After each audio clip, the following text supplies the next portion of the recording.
Come on, man. Come on, man. Finish with our love.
Come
on, Ishmael. Number 9. Plus the girl and throw away the keys.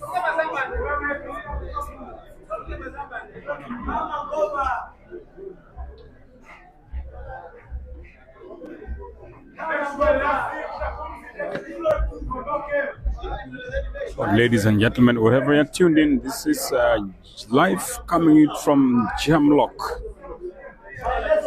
Sports Bar, Machakos County, just the periphery of Nairobi City.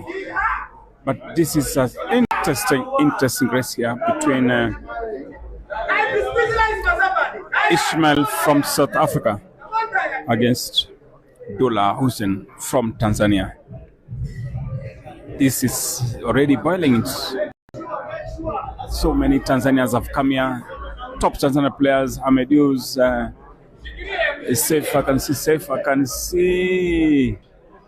I don't know what's the name of those guys. There's so many Tanzania players who have come. Just updating you.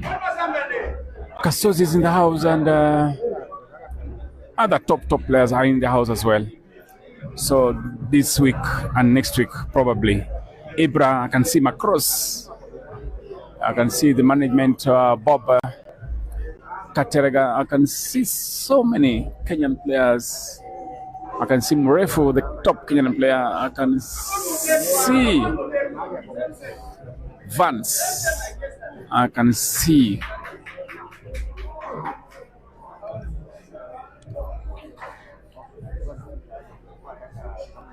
wow.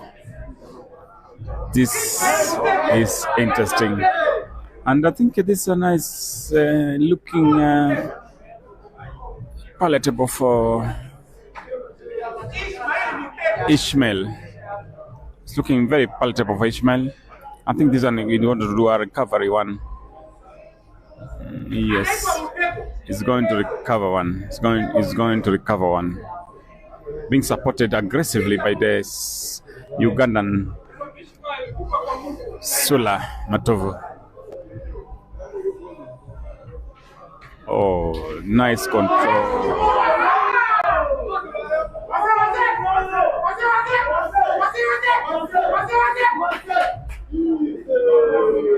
That was unfortunate indeed.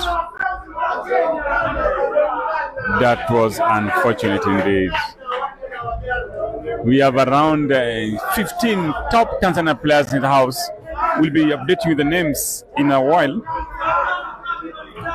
But meanwhile, I think Ishmael will not be happy with himself in that shot. He will not be happy with himself. After playing all the best shots and strokes, it's just apparently. Oh, this one. I think this one, Abdullah will control this frame. He has the red balls. He just has to play one shot at a time. And I think certainly it will be stretching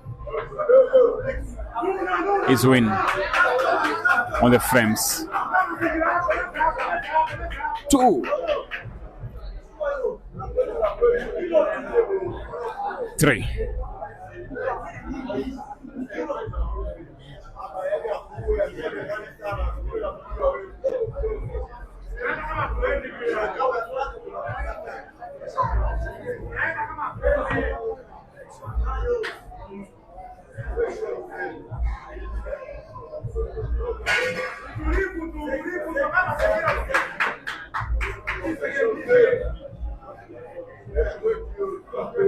Just let you know, meanwhile, we'll be having some challenge on the scoreboard.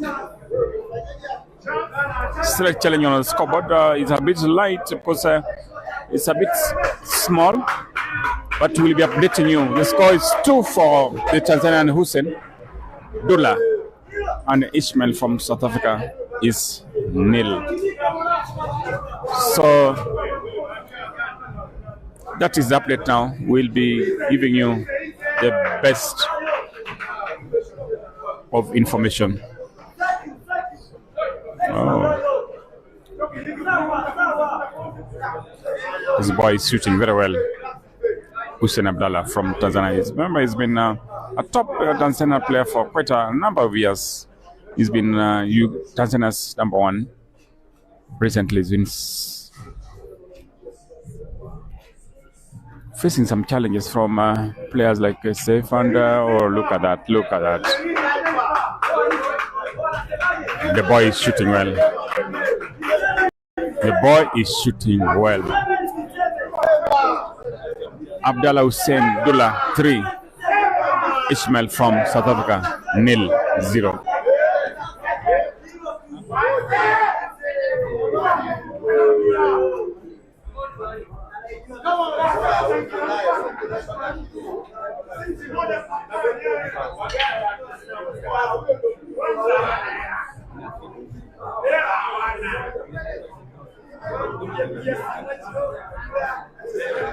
Just going through the comment, Ashton Nikwa Nihu is saying, Ndiye Achemera Caesar or Chile, so Ishmael will leave Tanzania soon.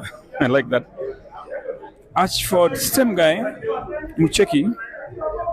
Scoreboard, please. We'll be updating you. The scoreboard is a bit small, but Ishmael 0, Abdullah Hussein 3. C. Heli, calm down, Ishan. Even if Hussein can lead 15-0, you'll catch up him. He has good start but no finish. Oh wow. Ish and his carelessness. Yes, that was a bit unfortunate indeed. Lord Mlambo, Anaroha Oppo, Dola leading by 3-0. Michael Ramabu, Ishmael fluked. It should come to me for better white management. That is Michael Ramabu. Bless Kudakwisha Diwayo Dula Urayo.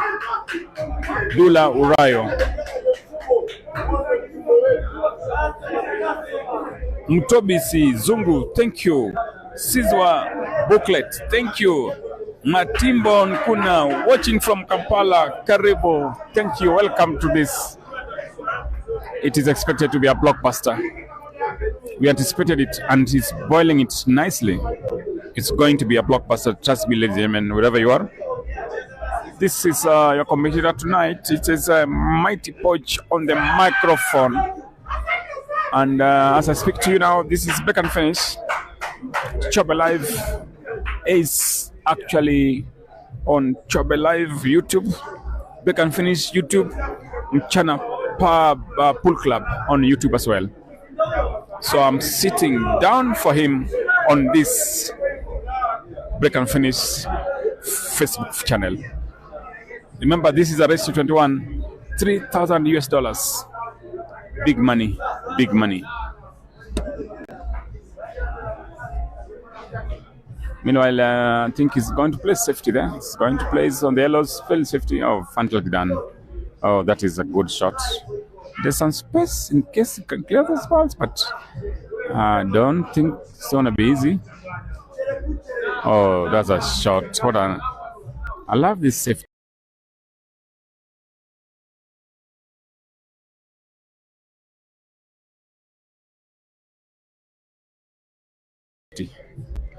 That's good safety. I think this one will Ishmael will dislodge that one. He'll put him out. Oh yeah, he's trying to pull it out so that he can. In the event his yellow balls are.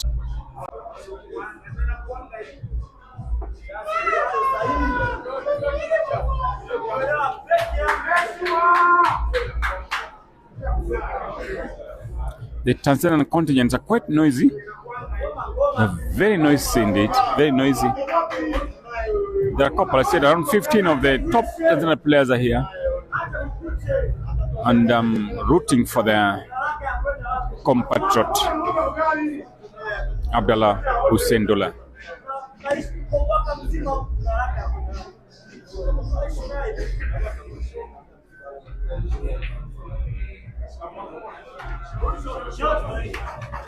How about that for a shot, ladies and gentlemen? If this so far, I think that was a shot of the race so far. That is shot of the race so far.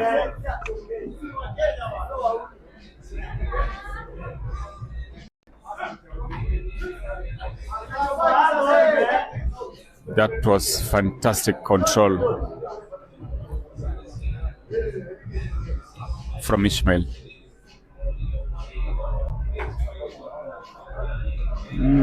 Tricky a little bit. I think he might do it. Oh, very good one. That's a shot. That's a shot from Ishmael. And he has gotten some acclamation from these so many fans. Remember, most of the Kenyans will certainly go with the Ishmael because he's been in Kenya for quite some time and is mingled with these people. So these people apparently have come to know him and they become friends both on and off the table. So apparently I think the home crowd and a number of the Ugandans will be, in my opinion, rooting for Ishmael.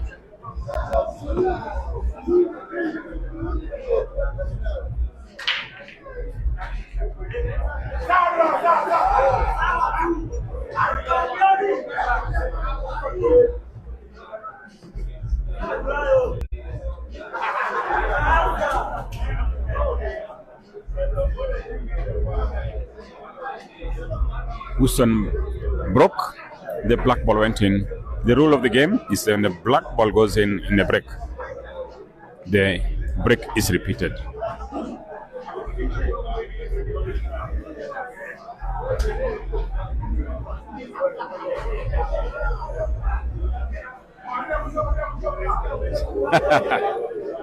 Going to comments, Clarence, Kai, Rix, Ricazzo, commentator, you don't know how to play pool. My goodness.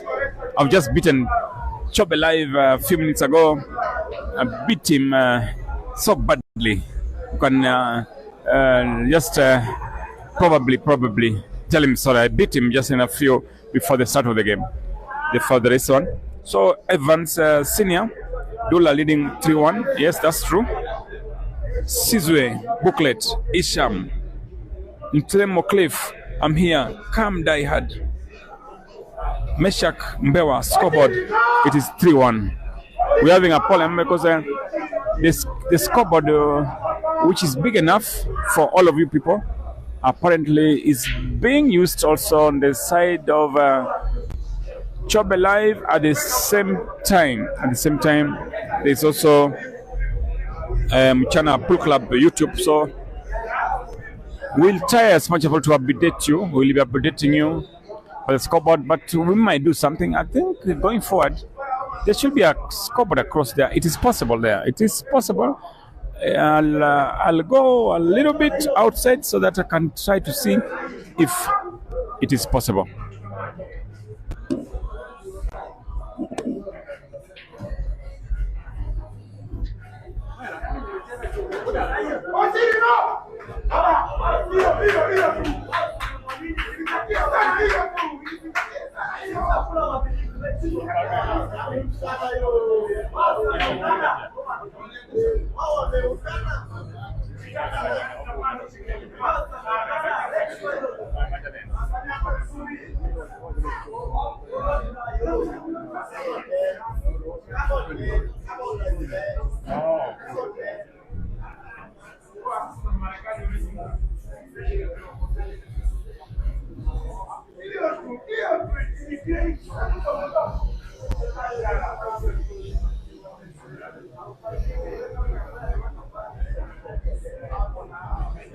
Hussein Abdullah on the table, shooting the red balls. Oh.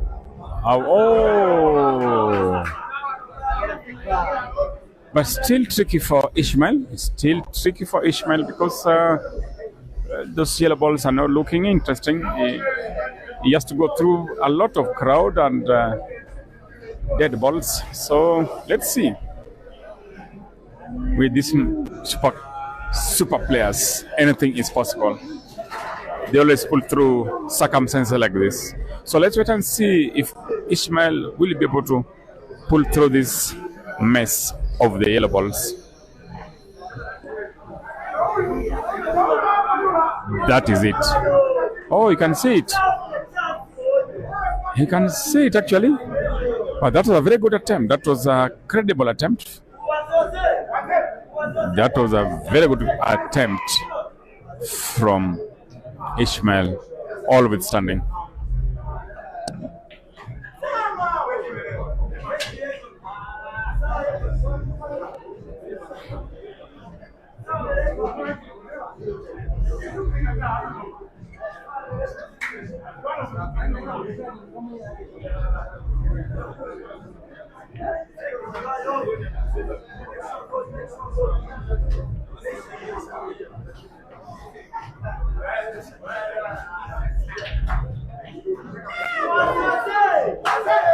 That's good class. Remember, we have no scoreboard, but we'll be giving you updates. The update is as it sinks that one. Abdullah Hussein 4, Ishmael 1. So that's the latest score. Ishmael Jahad is on 1. And apparently, the young guy from Tanzania, Abdullah Hussein Dula, is 4, is leading. Is a race to 21. We'll try as much as possible. We have some challenges a little bit on the venue, but we shall be doing what is possible to update you real time as we sort out the scoreboard issue.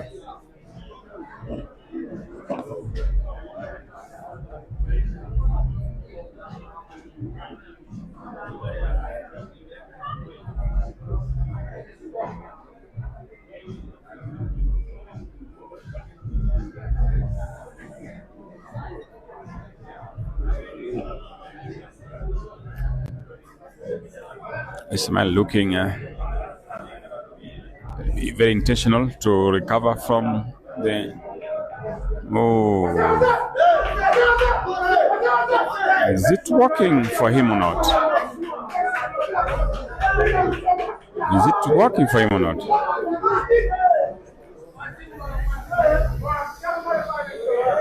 Quite unfortunate there from the body language of Ishmael. It's looking very disappointed, but let's wait and see the response from the top Tanzanian player, Abdullah Hussein Dula.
Come on, man. Come on, man. Let's go. Let's go. Let's go.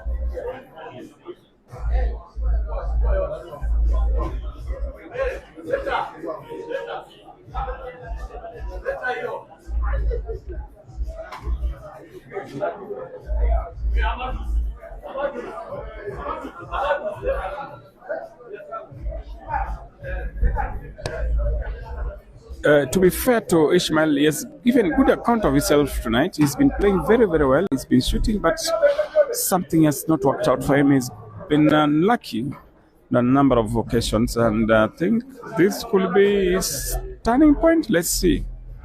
He's on the red balls and they're looking portable, all of them. Yes, I think this one is not the best way he wanted it. Not the way he wanted it, but let's wait and see. Ah, that is fatigue. No, that is perfectly done.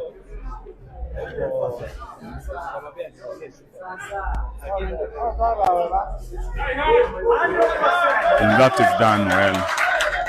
Ishmael 2. Hussein Abdullah 4. A race to 21. That was intelligent finish. Let's go. This guy has too much.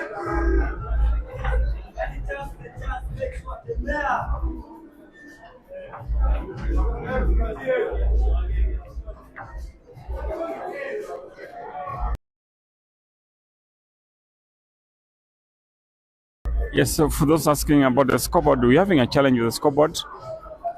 We have the Chobel Live and Chana Pool Club. These channels apparently they have a scoreboard they're using is reaches 21, but the scoreboard available at the venue at the moment, the other scoreboard available at the venue, they can only reach 12 or 13. So just not to confuse the viewers, I think they've just opted not to put the scoreboard, so that apparently we rely on the updates, because the scoreboard they have now, there is small scoreboards, but they do not reach 20, or they reach beyond 13. So instead of the confusion, when the games is reaching momentum and hot, we've preferred, according to Chobel, we prefer to just be updating you on the scoreboards. So bear with us. I don't think they anticipated it, but apparently this is the situation at the moment. But at the moment it is Ishmael 2, Dula Tanzania is 4. Dula is on the table. He's playing the yellow balls, and with his quality, I think he might wrap this one. Yeah, he's playing very well. He's been playing very well, but still a tricky one. He might. I don't know what they're going to do for it, but it's still tricky. For me, it's tricky. I wonder what we're going to do here, but it's tricky. What is he going to do there? Oh, fantastic. Oh. But all said and done, that was a shot and a half from Hussein Abdullah. That was a shot and a half.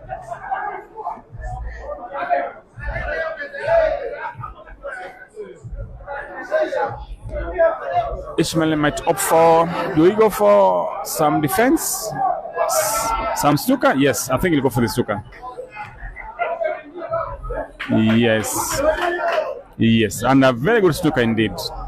Very good snooker, because he has unlocked one of his problem balls, exposed it a little bit, so that if he gets another chance, he reduces or lessens his problems on the table.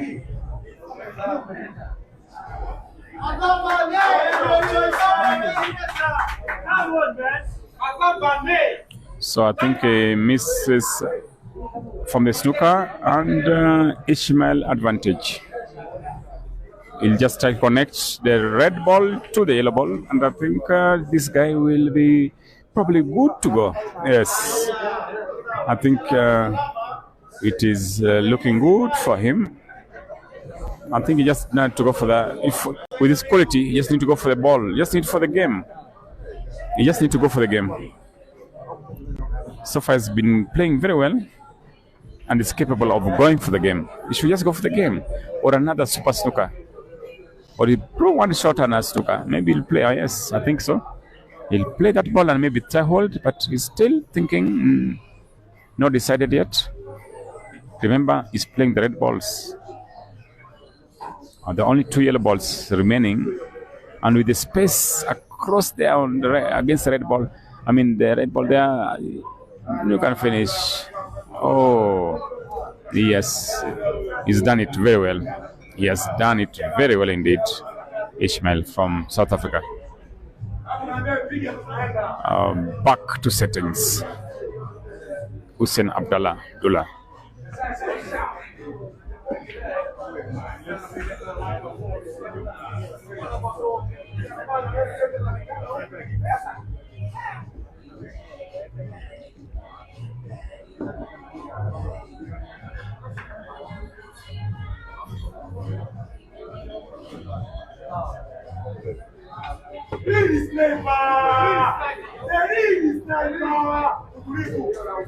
What a shot, ladies and gentlemen.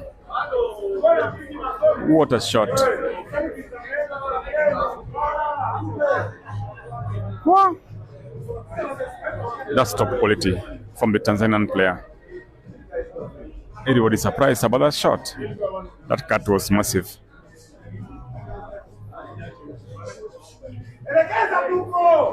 Oh,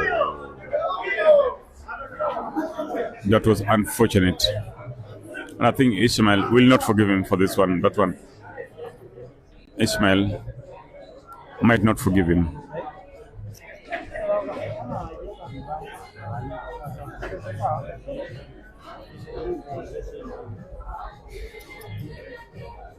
This is top display pull from both of the players. This is top quality.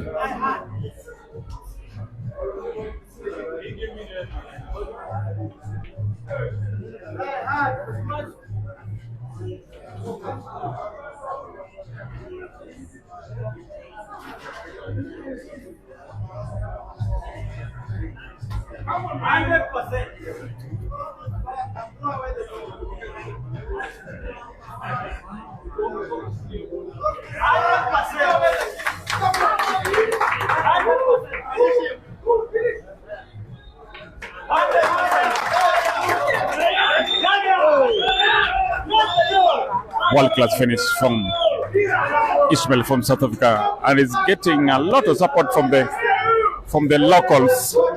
Remember, he's still in Kenya for several months, so most of the Kenyans are used to him, and he's a lovely guy to be around with. He's normally smiling and very, very happy and very comfortable with the Kenyan people. So apparently he's engaged the Kenyans so many times, so that naturally I think most of the Kenyans especially, will be rooting for him to win. Remember, just Abdullah Hussein just came 2-3 hours ago to Kenya, so he's not engaged Kenyans for some time. But let's wait and see. It is a dry break. It is a dry break. It is a dry break. Not looking into now, but still on both sides we have 1 or 2 dead balls. So let's wait and see how the manipulation of the table from the Tanzanian will be. But so far it's been very good in table management. It's been very good. Hussein Abdullah, it's been very explicit. He's been very composed, and he's been giving good account of himself. So for me, this frame, in my opinion, he has an upper hand. He has an upper hand, and he could stretch his lead again, because Ishmael has built his game and has brought it to 1 frame difference. Ishmael 3, Abdullah Hussein 4, raised to 21.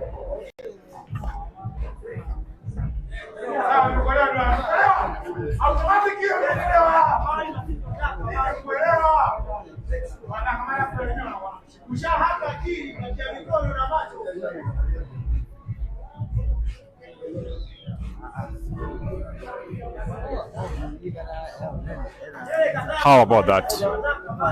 How about that, ladies and gentlemen? That was top level quality game from Abdullah Hussein from Tanzania. But just as the progress of the game goes on, remember to like. If you've not liked, break and finish Facebook. This break and finish YouTube. And remember to tell a friend to follow as well. If you follow, you support Chopel. Chopel is mainly so much of charity, pool charity. So by liking and following him and supporting his initiative, I think we'll be returning the favor of a gentleman who was really exposed Africa pool to the world, Chopelayo. A tricky 3 red balls, but let's wait and see. This is a top player, he will do it. It's a bit tricky for him, but let's see. No, is it possible? Is it possible? Let's see. I don't think any top player will have done it any better. That was a good attempt. But I think he's still in it. He has done relatively well. It's going to be a cut. Top quality. And probably a drawback or a follow. Let's wait and see. Whatever he decides, it will work for him. The most important part is spotting the red ball. Sinking that red ball will be the most important part of the frame. That is top quality. Hussein Dula Abdullah will be 5. Ishmael 3. Tanzania 5. South Africa 3. The spectators, the referees, the waiters, everybody here is waving. Game on, play on. I'm just sitting in for Coach of Life. My name is the Mighty Poch. And for me to say, thank you so much for tuning in. Remember to follow, like. It gives the page positive appraisal.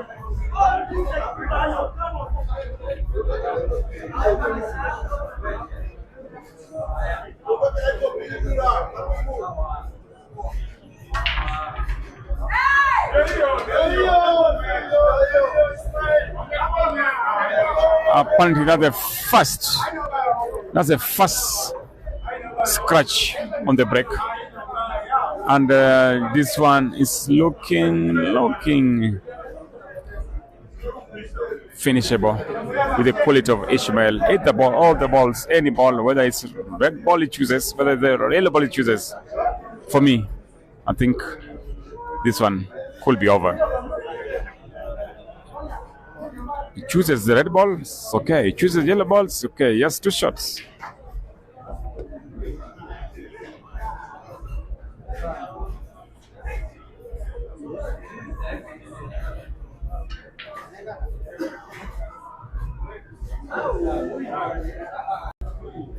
Ladies and gentlemen, we are having a challenge with the scoreboard. The scoreboard which is there cannot reach beyond 13. This is a restaurant one, so apparently we chosen to give you updates. Instead of bringing confusion, we'll be giving you updates. So that's what we are saying. At the moment, it is Ishmael 3, Dula Hussein 5. We wish we had a scoreboard which will handle the restaurant one, but the scoreboards might not help you people. So please, we'll be giving updates real time.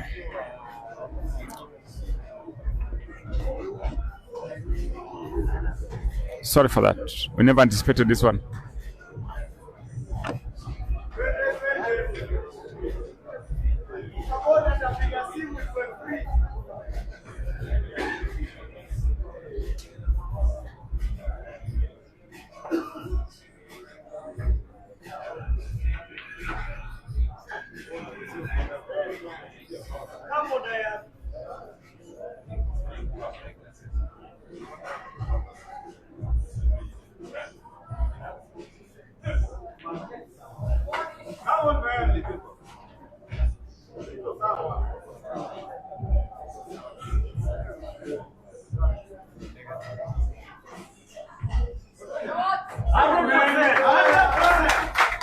Good finish.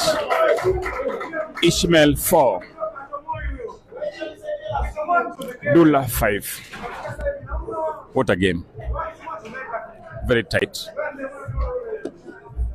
It's 21, remember? It is Ishmael from South Africa against Hussein from Tanzania. Ishmael on the break.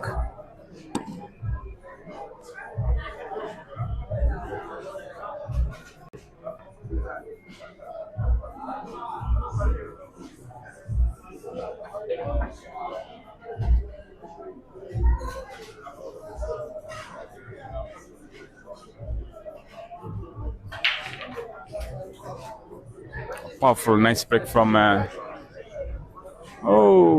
But it's no obvious shot for him. It's broken very nicely, but no obvious clear ball for him. He might gamble with the yellow balls. But let's wait and see. Oh, he's trying to play safety. I think he might try safety or defense. Let's see.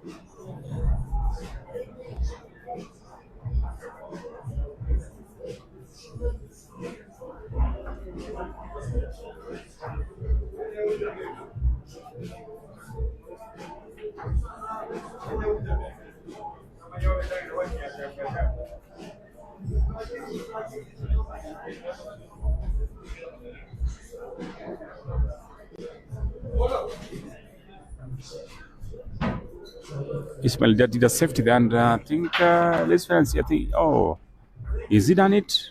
Yes, he has gone for it. And that is one of the qualities, the strength of this Tanzanian player. He normally goes for the game.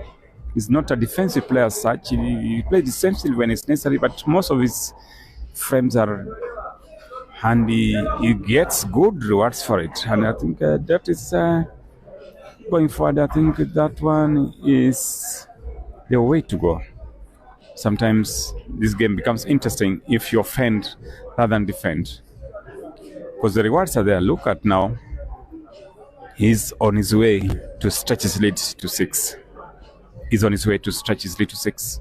Ladies and gentlemen, wherever you are, whether in Tanzania, whether Uganda, whether in East Africa, whether in South Africa, whether in the rest of Europe, this is Mighty Podge sitting in for Chobe Live, as Chobe Live commentates in Chobe Live YouTube channel. Probably Break and Finish YouTube channel, and probably is also doing Mchana Pool Club live stream. So I'm just sitting temporarily for him here because he's a good friend of mine. He's like a brother to me, so why not? Let me sit for him. Whatever you are, we'll be updating you by the minute, real time. Score is right now is 5 for Abdullah, Tanzania, and Ishmael is 4. Yes, and it shall be in a few. Wait for a minute, wait for it. It shall be surely not only a formality, but it shall be $6 for Ishmael. Game on. Remember, it's race 21. This long races tests so many perspectives, strengths and weaknesses of a player. It tests your tolerance. It tests the level of concentration. It tests your adherence. It's your cognitive function, your ability to maintain and retain concentration until the last minute. Remember, this game is never over until it's over.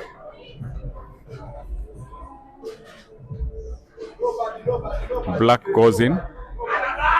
It's going to be redone. Whatever you are, we thank you so much for staying with us. We'll be doing your comments as time goes by. Zotani Luvo Gwambe is supporting Ish. Great Joy Mwalpopo 53 said, well, for now it's trailing, all right. Ish Ntemo Cliff Young Pro Ish. Wow. Ish $4, all right. Potso Motema, thank you. Chris Chumoka, thank you. Joshua Graham Nzombe, thank you so much. Clarence Ricks, what a name. Clarence C. Ricks Rickorso, thank you. Thank you so much, ladies and gentlemen, wherever you are. You are tuned in to Break and Finish YouTube channel. Nash Joffy, welcome to the stream. Sivwa Booklet, thank you. Evan Senior, thank you so much. Also, Mofene Molema. Gift Kochelani, thank you so much. You are tuned live here from JAMLOCK. JAMLOCK is just next to Nairobi City, is a club next to Nairobi City. Oh, that was close. That was close.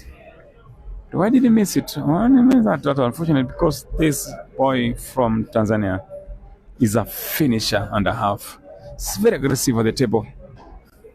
And I think for even this one, he might just go for it. And also there's one ball he could use to snooker a little bit, but this boy goes for the game. He just goes and goes for the game. And he has so far gotten a lot of rewards. A lot of rewards.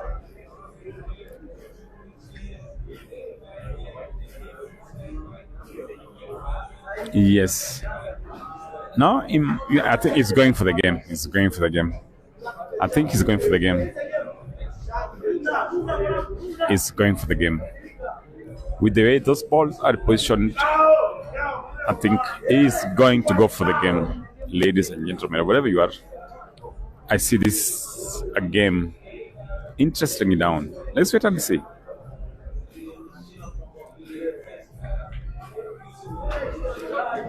He's been offending very well. He's been offending very well. I think he's going for the game. He's been giving good account of the offensive game. He's been giving us the perspective of how offending is better than defending. And so far, so good for him. Let's wait and see. Oh, yes. Almost thought otherwise. I think he leaves the center red ball to position the cue for the black ball. And I think that is going to be the reality in this scenario.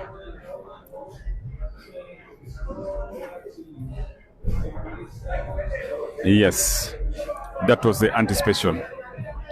He has to do either follow or spin ball. I don't know what we're going to use, but I think he'll try to find out how to. But even go for skill shots. Yeah, even skill shots is possible. Yes. Yes. Look at that. That is top pull. That is top pull. Wherever you're watching from. That is international display. That is international display from the Tanzanian dollar. It pushes its score to 8. Just a minute, I'll be telling you in a few. Just wait. I want to confirm the actual score. But one thing I know, Ishmael is 4. Abdullah is leading. I want to find out whether it's 7 or 8. I'll be updating you in a few seconds.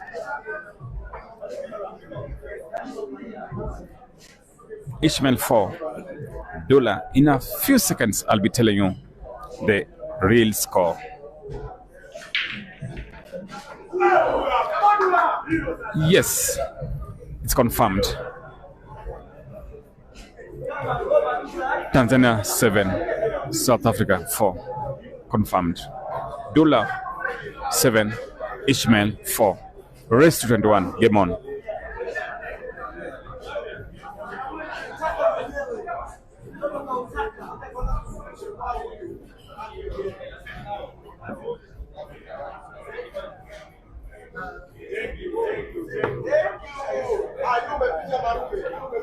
And this yellow ball's looking very good.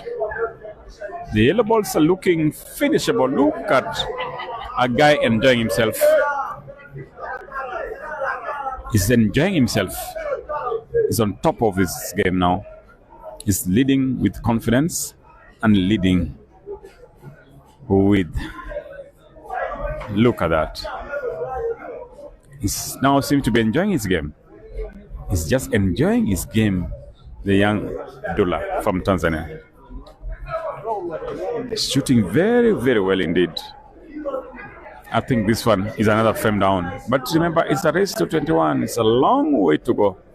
Long. We are not even halfway. We are long way to go.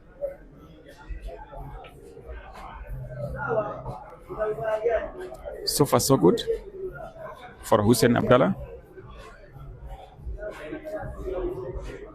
But I doubt whether the rivalry between South Africa and Tanzania matches the rivalry between Uganda and South Africa. South Africa and Uganda any day. Those are big rivals. Big rivals. And pool pauses, both ladies and the men. Tanzania, great pool, but not the level of Uganda, apparently. I think so. I may be wrong, but I think so. Or is it a rivalry between South Africa and Uganda which makes them look big? But if this is one thing to go about, this game between Abdullah and Ishmael, trust me, Tanzania has talent, and great talent indeed. How about that? Look at that. It's making it look easy. It's making Pool look very easy indeed. And he's enjoying himself. Is he doing it? I think he's doing it, because if he doesn't do it, Ishmael will finish. He has to just spot, sink that ball. Yes, good one. Fantastically done.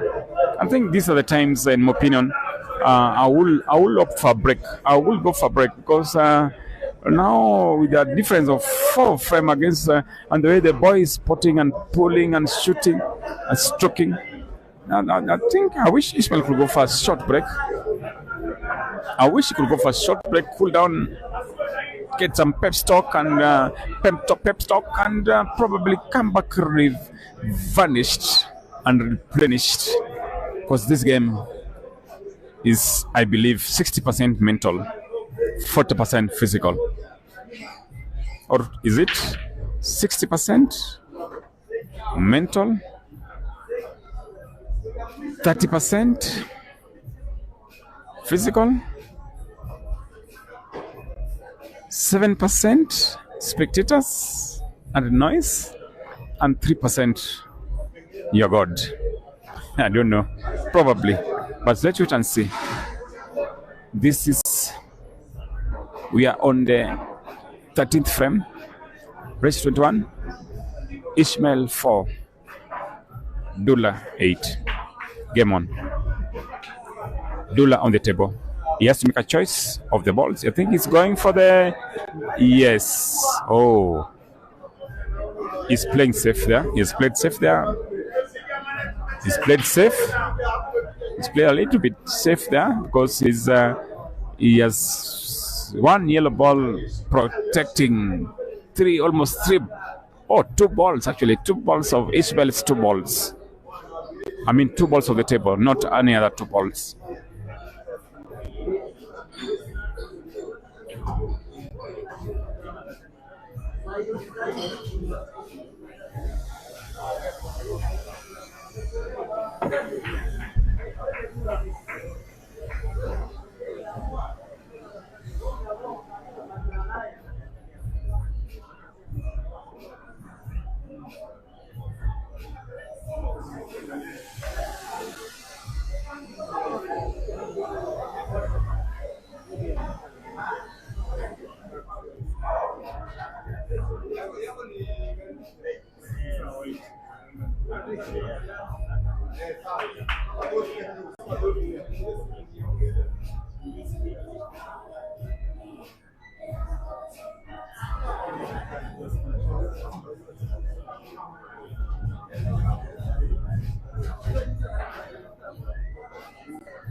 That was the first time I've seen a mistake.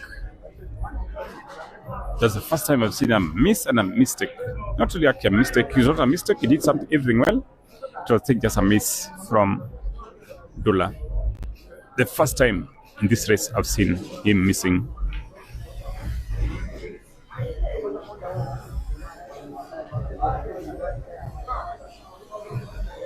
That is top quality play. That was a drawback with a and they put the ball on the shoulder behind. Not very many people can do a drawback in that position. Not very many. Ishmael 4, Abdullah 8. I think this one looking good for Ish. He might pull this one. Oh, he's played safety. I think probably he's thinking how to unlock their black ball, probably. Because all those red balls apparently were going in, but for me, in my opinion, I think he's hesitant. He's taking time because of the way the black ball is positioned against the yellow ball.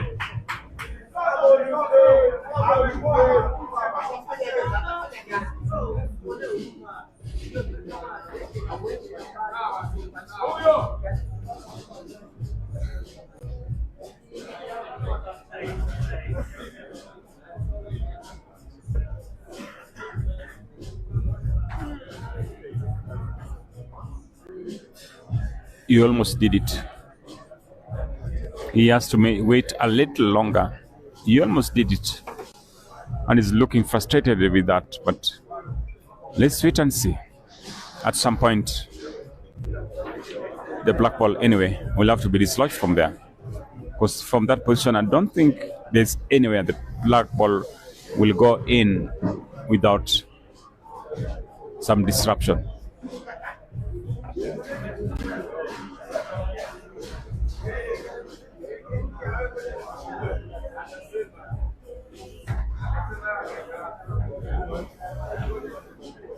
And just a reminder, fellow viewers, we've always wished to have a black a scoreboard. In this scenario, the possibility was not there. We tried everything pulled, even manual, but they are not working. So we decided to be updating you real time instead of the blackboard for today. But the blackboard is available Chobe Live, YouTube. Oh, finally. What a player. What a shot. Ladies and men, that is world class. That is world class. That is world class. That is resilience. That is focus. That is aspiring to win. Wherever you tune in, whether in Uganda, whether in Tanzania, whether in Dar es Salaam, whether in Jinja, whether in Toronto, whether in Nairobi, whether in Dar es Salaam, whether you are in Zanzibar, whether in Malawi, South Africa, Morocco, wherever you are, this is international money match pitting a South African by the name Ishmael Diehard against a top dangerous Tanzanian Hussein. So far, Ishmael is trailing and he has done a good break. It's looking good for him. It's looking good for him, and most likely go for the yellow balls. Any player will go for the yellow balls, certainly.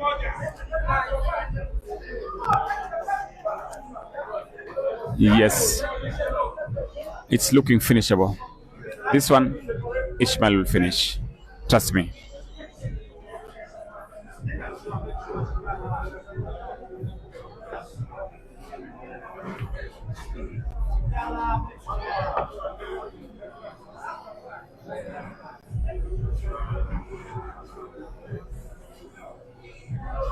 Ishmael looking rattled, and his response so far is appropriate. He's looking rattled, but so far his response is respectable, is appropriate.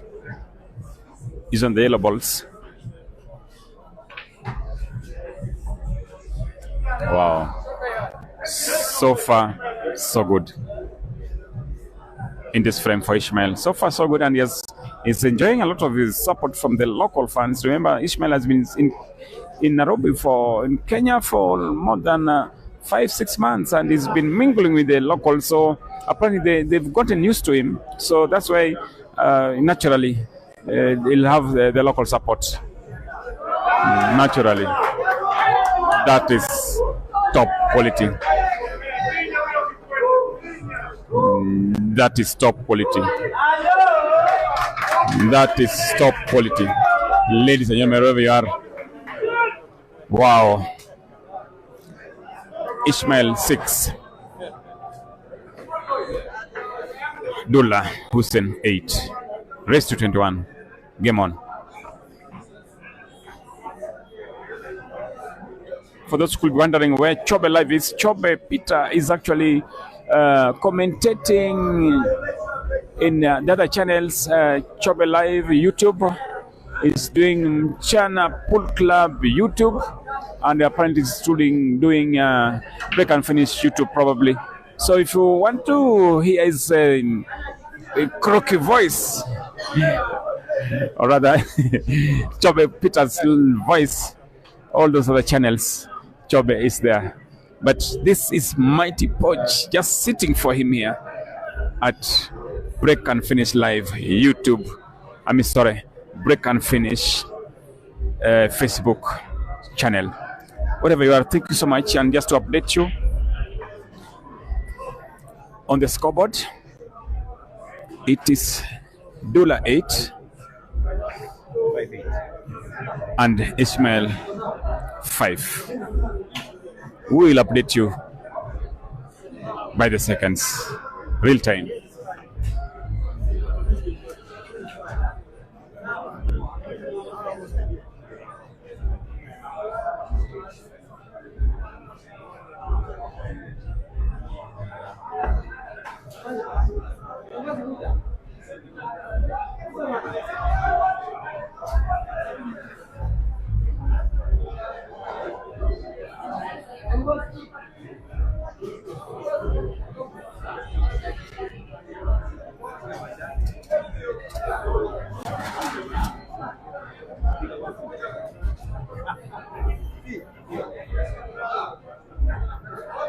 Just to go through a few of the comments, we have Kevin Karanja. Come on, Dola.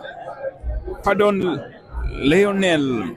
Scoreboard is very important. You want viewers to guess Adrian Pillar, give them hope and take it away. Ish is taking this one from Mulatelo Piana. 7 is coming, Ishmael.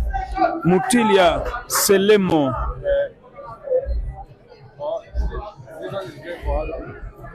Doc Voroso, thank you so much. Jonah, Tami Kunene, Jonathan, Real Kata, I see you there. Honest Muhishi, put scoreboard please. Lois Kamkwamba, Molatelo Piena, Fumu Sami, Peter pretending as if he doesn't see scoreboard request text. Titus Kosa, I like your commentary, but score is very disappointing. Mokana Thabo, Haiboish, Sylvester Muhunzi, Ish on 6, Waza Mthethwa Iletie, Stanley Mako, Stima Wale Bakania Okrol. Ish will reach 15 according to Msizi Mbele. Terence Naido, Johnson Sender, Gladmore Takudukwameshe, JBCT Breakfast. Wow, what a name. Malvan Tafara, Clarence C. Rico, C. Ile, Ref, stop folding your arms now. I thought maybe you're hungry. I don't know. C. Hedley, Isaac Sikuni, Tenda Mukengera, Tendei Mukuvangere Charuka. Let's go. Paul Muko, right? KB, Leonard, wherever you are, thank you so much. Ladies and gentlemen, wherever you are, we are live. We are live at JAMLOCK Sports Club. This club is the adjacent county to Nairobi County. Remember, it is just the periphery. You can use the expressway. It will take you around 20 minutes or 20 minutes so to reach this venue from Nairobi City. And on the road, the normal road, it will take you maybe 30-40 minutes depending on the traffic. But just along the highway, the JAMLOCK Sports Pub and Grill. Very nice food indeed here. And the atmosphere is very ecstatic. People are happy and enjoying themselves as we see Ishmael 6 and Abdullah 9 raised to 21. Ishmael 6, Abdullah 9 raised to 21. Ladies and gentlemen, wherever you are, thank you for tuning in. Remember to follow Break and Finish as well as like the videos so that Chobe and Break and Finish, or rather Break and Finish, will get the appropriate appraisal and reviews.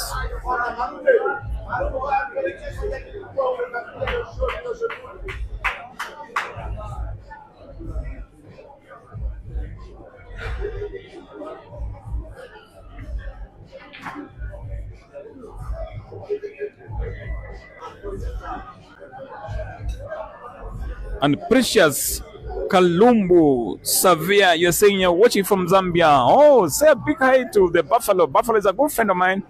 And there's this guy calling himself, I don't know this, I struggle to pronounce the Zambian names. Banda. Banda is a good friend of mine as well. And Fikoti, wherever he is, say a big hi to him. Fikoti. Royd is a good friend of mine from Zambia. Those are good people. Good human beings indeed. Fantastic pool players, the Zambians. But extremely defensive. They have a lot of defensive mindset. But apparently they perform very well on the world stage.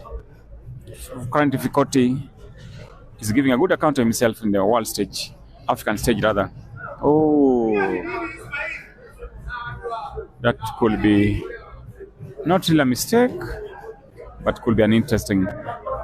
Yes, that'll be interesting. Let's wait and see. But there's still a red ball, problematic a little bit because it's blocking apparently Ishmael's balls. Oh, that is intelligent.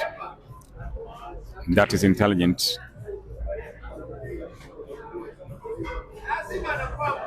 That was intelligent from Ishmael because now he forces Abdullah to play that red ball hanging on the corner pocket. So after that, it might be complicated, but let's wait and see. Oh, it's not putting it. Yo. That is top display. That is top display.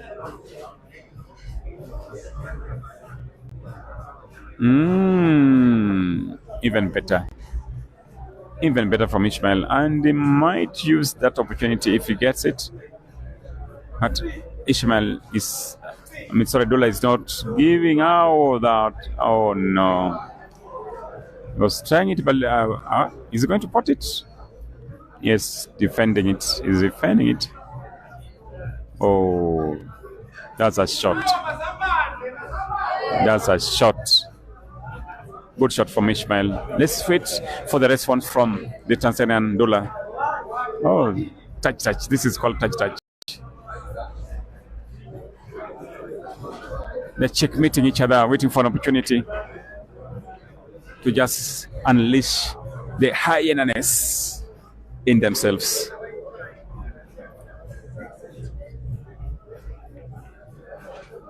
Oh. Everything looks promising, but in a single stroke. But it's still not interesting as such. Let's wait. It's still not really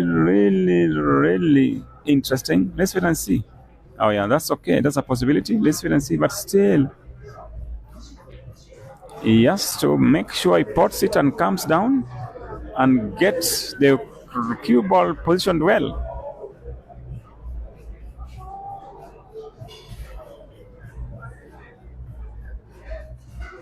Hello? Yeah?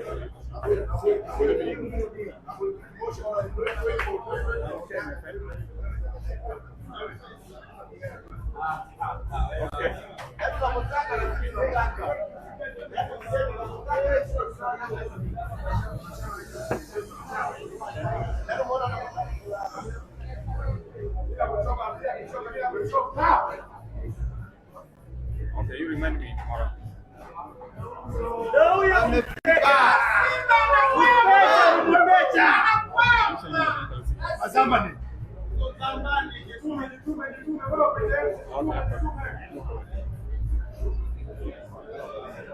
No, just send me WhatsApp. I'll see the message.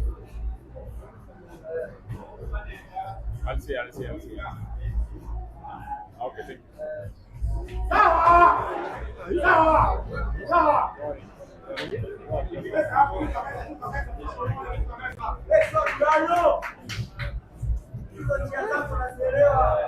Wow. If there's a dangerous player, this is a dangerous player. From nowhere, he gets to the black.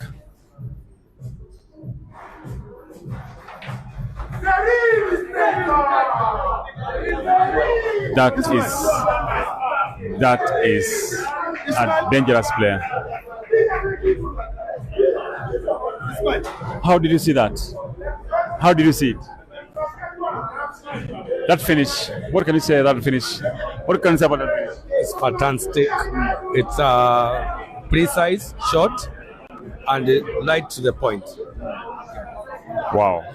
Because it's a difficult way to get your balls, but he managed to get all of the balls. That's a top quality finish. Yeah, sure.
And I think after that finish, that the earlier you refresh your brain, your mindset, the better. Because you really need to reset. This game is almost 60% mental. Sometimes you just need to reset your brain. Maybe take them back to factory settings. You come back strong and replenished.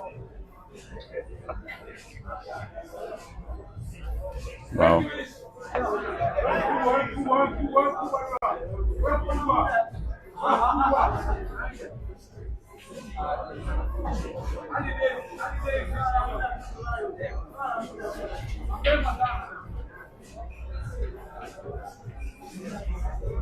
Nikosi P. Gwafiwa, you are saying this guy is big size for Ishmael. Not I know, it's never over until it's over. Ishmael is a big player, very experienced, almost twice African champion, and a number of times the African champion. He has the fundamentals right, he has the basics of pool, so he unleashes them, and I think he'll just get his score right. Gift Senzani, Dula, very dangerous, true. Munga, EJ, scoreboard, Dula 10, Ishmael 6.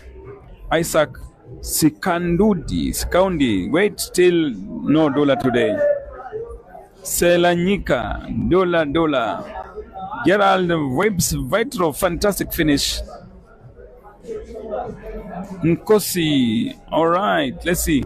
Tabiso Lea, SKM Quizy, Komito, this guy is saying, Tabiso, Ishmael is misspelling South Africa. Yes, wait and see, because apparently Kenya, the players have really converged here. Top Tanzanian players have come. Top Ugandan players are here. Caesar was meant to be here for the weekend, but because of flight challenges, he'll come after going to Europe. And then we have also the top, a good South African there is there, and top Kenyan players as well are in the house. Trust me, Kenya is becoming an epicenter of African pool. An epicenter of African pool.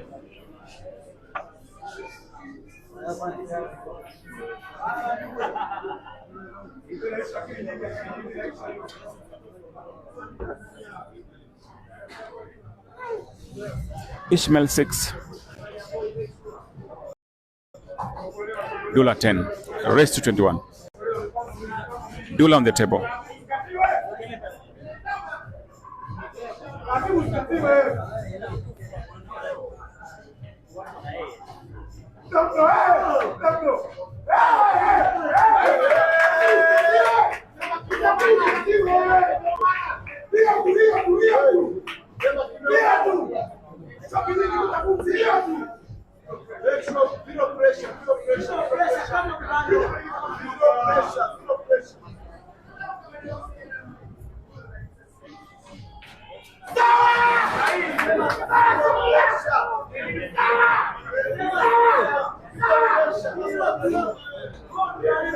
The Tanzanian coming, the contingent is making a lot of noise. Very noisy.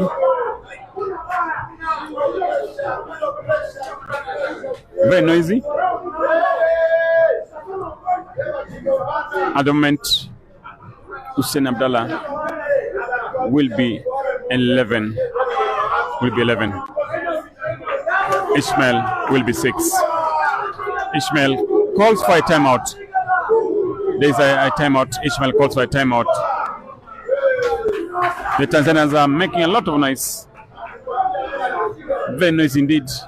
Remember, there are around 17, 18 Tanzanian top players who have come here.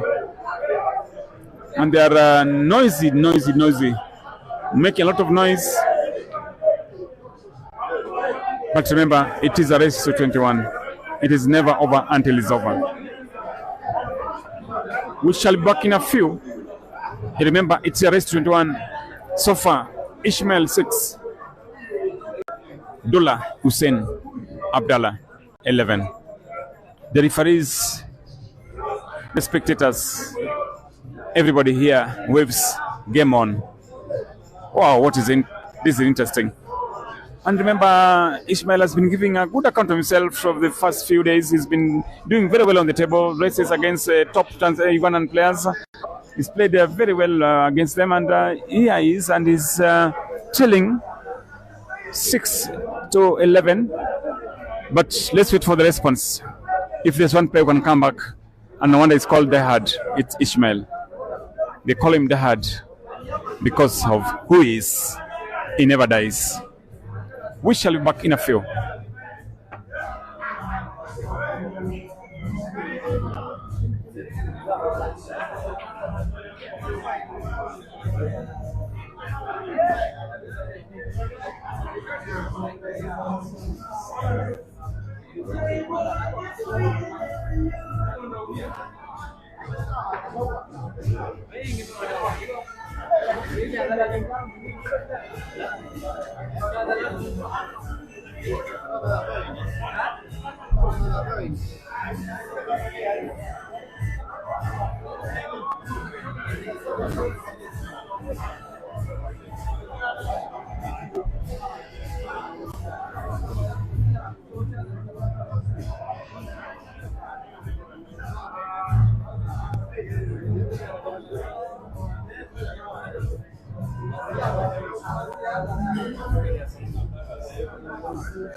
Mteja ni mteja.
Ndio huyo mteja.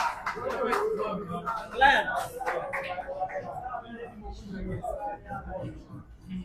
Amejileta. Ameingia. One by one.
Chance is a chance.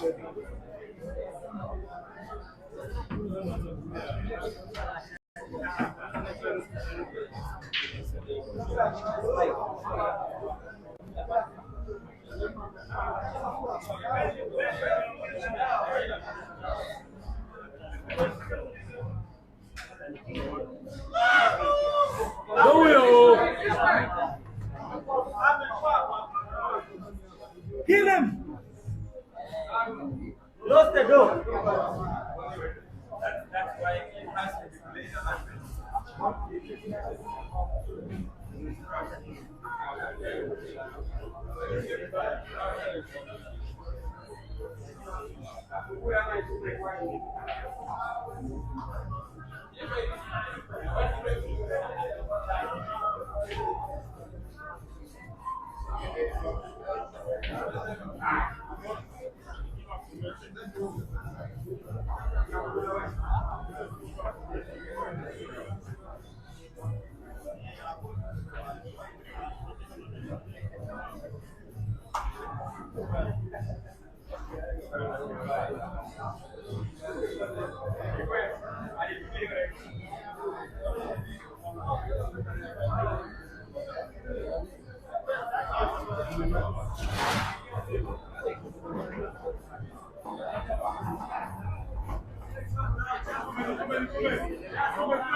Ladies and gentlemen, wherever you are, this is Mighty Podge back on to the studio, and it is a match pitting Ishmael from South Africa against Abdullah Hussein from Tanzania.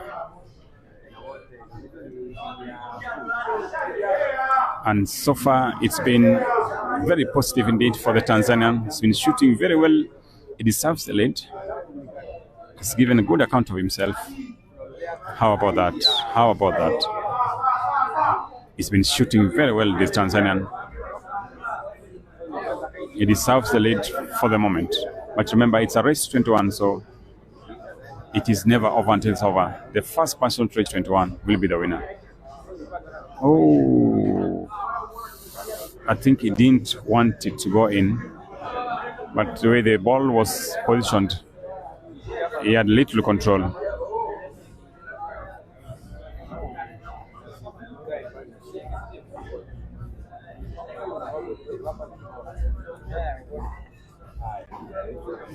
So he has to go back to the drawing board. He has to build another game from there. He has to build himself from there. So let's wait and see. Oh! Trust me, that spin was marvelous. The Dahad back on the table. Remember, there's a reason why this guy is called Dahad. He never dies. Situations like this, circumstances like this, most probably, and in reality, die why he was called the Dahad. He never dies. He never dies, this guy.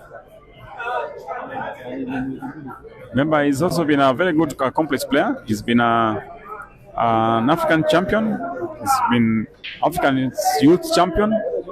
He's been a number of times South African champion. So he has indeed good accomplishments to his name, Ishmael. He's a top-rated pool legend in Africa. He's been off competitive pool for a while, but apparently that time I interviewed him, he's saying he's going back to competitive pool, active pool. So let's wait and see. And he's done so many of the races in the last 2 weeks against Dog City against Ibra from Uganda, against Ian, and a number of Kenyan players, and he has given good account of himself. So his formidability is still there. He's still a formidable player. How about that? Oh, that's good. That's quality. That's quality. Nice control. He has 2 balls away from reaching 13. It's 5 frames difference. For those who are asking for the scoreboard, we've tried to squeeze in one we share with the YouTube channels. We hope you could see. Ishmael is the red one, and the green one is Abdullah Hussein Dola. Well, let's wait and see how it's gonna go. Let's wait and see. Wow, this one is interesting from a perspective. Looking interesting because he has to play it down the table because there's none of it going to the centers. He has to believe himself. Just being careful not to be snookered by one of the yellows. He's going. Yes, he has to go to the straight. He has to go straight. He has to go straight. Oh, it's going the center. What a spin from the young Tanzanian.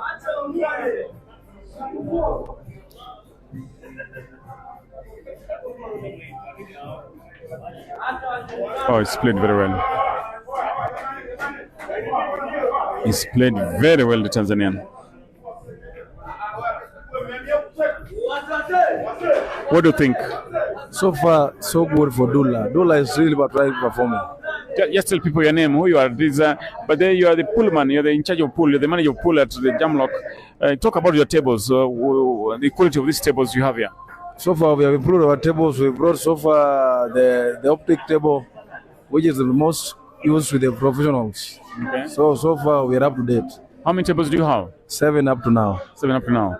World class. World class, optimum. All right. Very verified. Thank you so much. So, what's your prediction in this race? As for now, I can say Dula is going to win because he's leading. Okay. Yeah.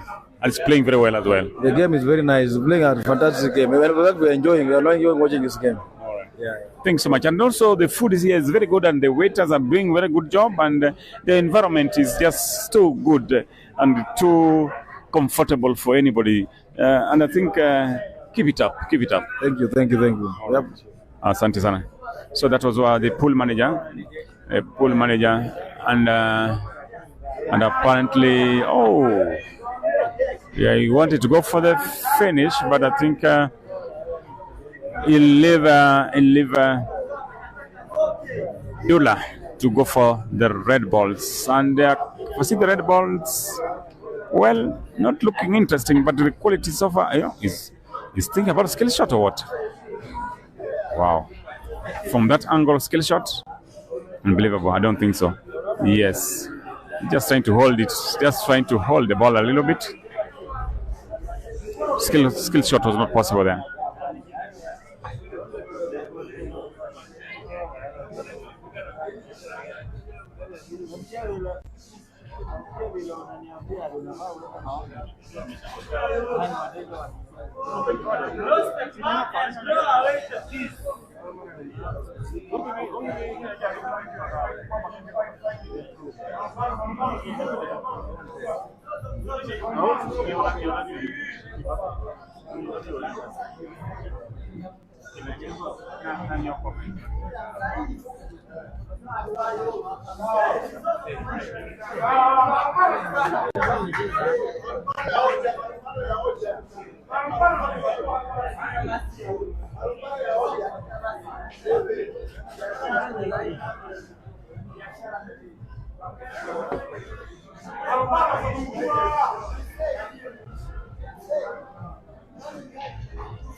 A bit of some touch on this frame. Wow. Touch. in progress.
I think Ishmael will down this one. This one, Ishmael will finish unless something happens. Unfortunately, this one, Ishmael will finish.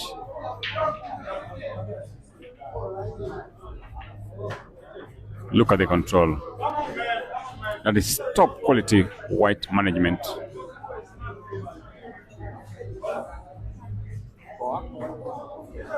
That was expected of his quality, of his stature. That was an unexpected finish.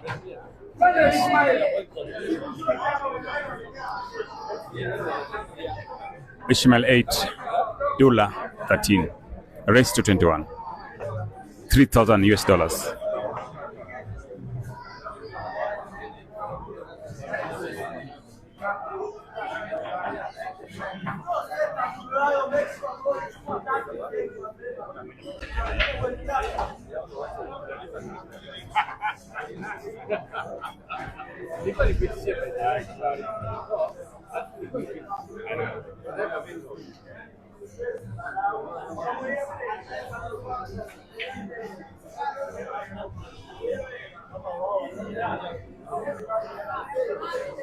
That's an interesting break from the first defensive break I've seen from either of the players. That is a defensive break from Ishmael. You need to be careful because this is a finish and have this guy goes just go for the balls. But I think it has worked for Ishmael because Hussein has picked the yellow balls, but they're not looking all finishable. There's some 2 or 3 problematic balls there. He just has to manipulate probably. Oh, this boy. Still possible. Let's wait and see. This guy is a fight and a half.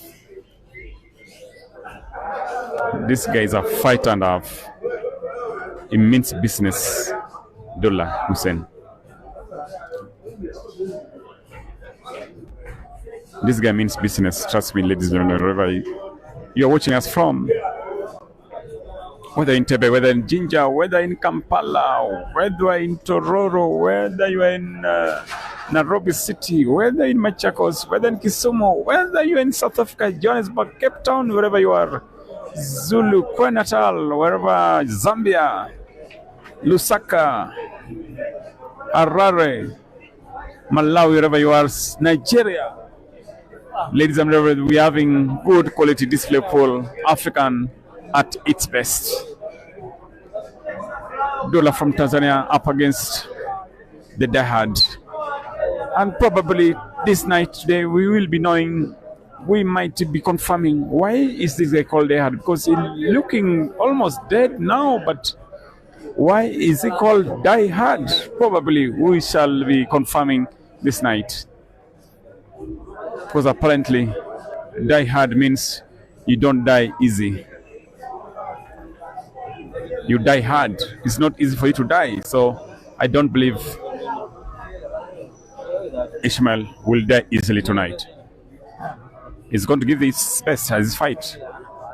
$3,000 is a lot of money.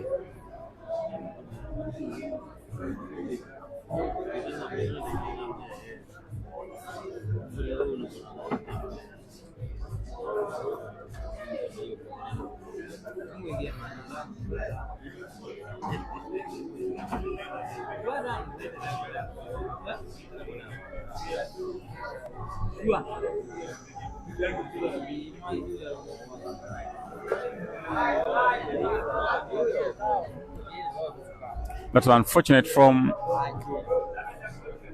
but let's wait and see. That shot will determine the frame. That shot will determine the frame. Yes.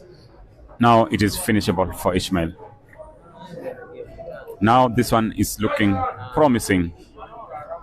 And I have heard some people shouting, die hard, die hard. And I've come to tell you people, as much as Abdullah is 5-6 frames away, but this guy, he never dies. We call him Die Hard. He never dies. He believes in not dying. Of course, we all eventually will die, but dying on the table, dying on the table is Die Hard. He never dies. That's why we call Ishmael the Die Hard. But this is top quality.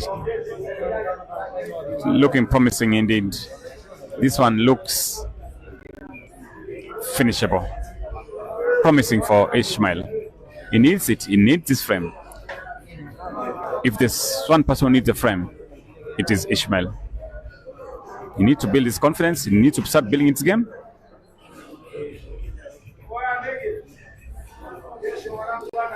He needs to build his game. He needs to build his confidence.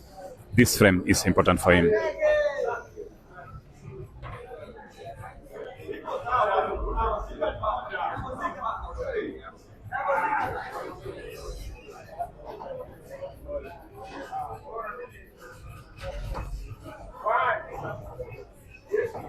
This frame is very important for him.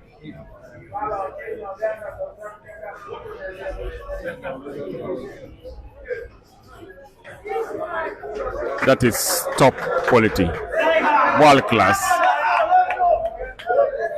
People are cheering him on. The local supporters, the Tanzanians are a bit quiet a little bit. There's so many Tanzanians here. I'll be telling you the names. Wamekuja wengi sana wa Tanzania. Wamekuja wengi. Karibu wachezaji wa hodari karibu 17, 16. Wako wengi hapa kweli. Na wamepiga kelele sana, na ni kama wamefaulu kuongeza dola nguvu. Sitadanganya kusema nguvu yao, kelele yao haijafanya kazi. Kelele yao wamefanya kazi mingi sana. Imefanya dola awe na nguvu mingi ya kusukuma game yake mbele kabisa.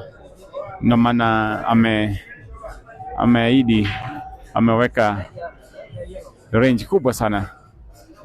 Sasa ako 13 na Ishmael wa South Africa ako 9. Na anaendelea bado.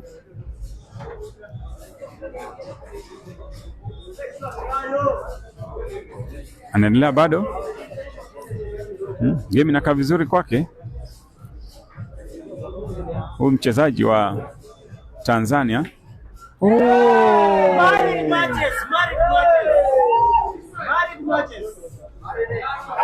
Makosa kubwa sana. What a mistake. What a mistake. That was a big mistake from Ishmael. I'm sorry, from Abdullah.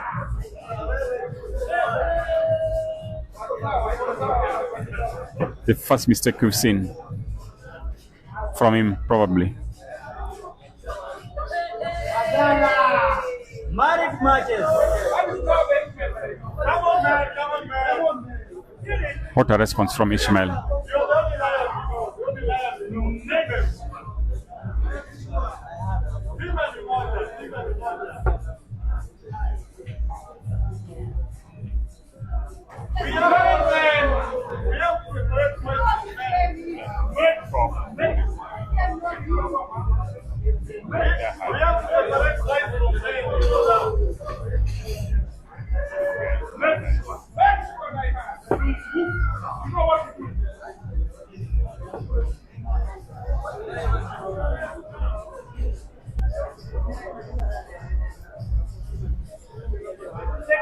He's contemplating, he's seeing how he positioned the white ball. But with quality, there's a possibility, big one, in this one. Ishmael Dahad has been playing very well. He's giving good account of himself, cheered by, I see his sponsor there, James Odede. His sponsor there. Feeling excited about that display from Ishmael.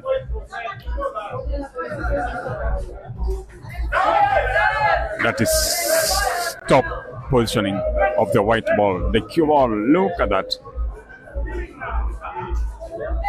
Yes, killed it.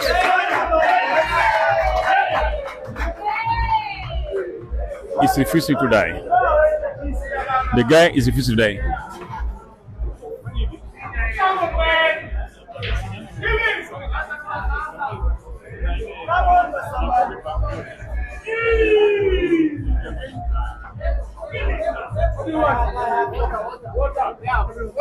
Wrong temperature.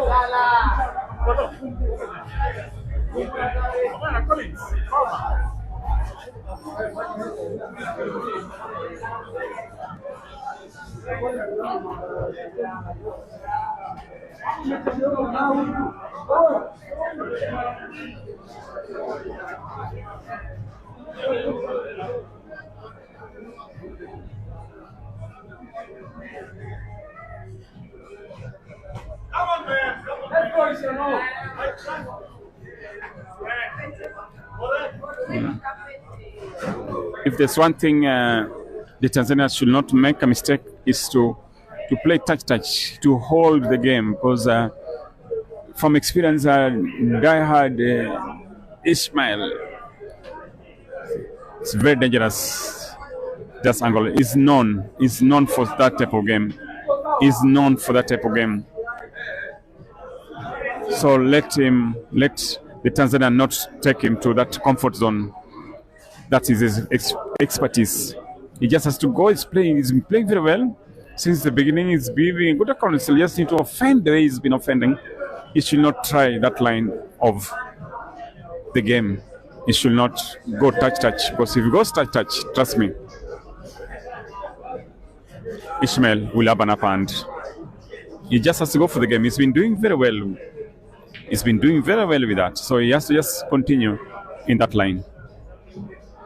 Ladies and gentlemen, wherever you are, sorry, I'm very, very sorry. We've been challenged with power, and apparently my phone went off some 30 minutes ago. I've been trying to get a power bank to charge so that I can look at your opponent comments. I've sent for some power bank. If I get it, please, I will do that. Or alternatively, I might have to talk to my good friend Chobe to at least help out. He normally has a lot of chargers, that guy.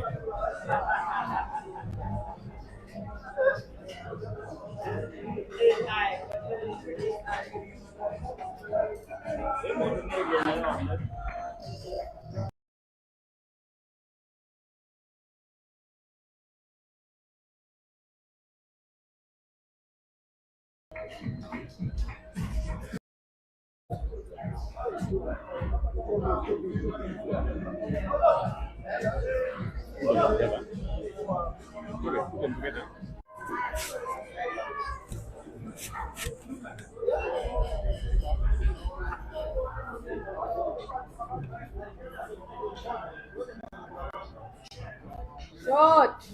Yes. Iko sawa, iko sawa. Make sure. Make sure. We want to kill him, but you know. We are killing him. Make sure.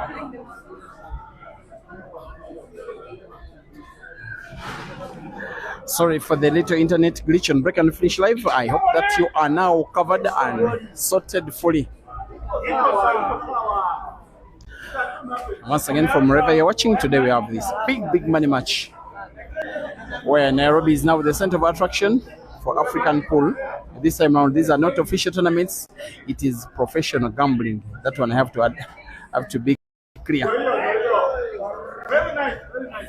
With the players, with their respective management teams coming together to agree to have competitions between two players and then having the winners go away with the entire pot. Now, as for this match, Tanzania's Abdullah Hussein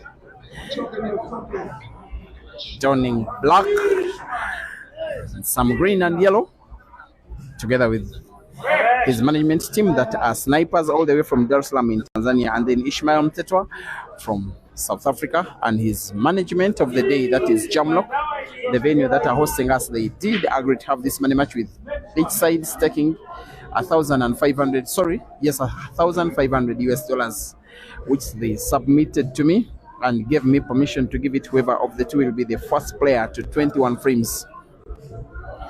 That means a maximum of 42 frames to be played to determine a winner, and of them we have had 23 played to completion, with the Tanzanian leading by 13 frames to 10. In a race to 21, Ishmael needs to win 11, while Hussein needs to win 8 out of the remaining 18.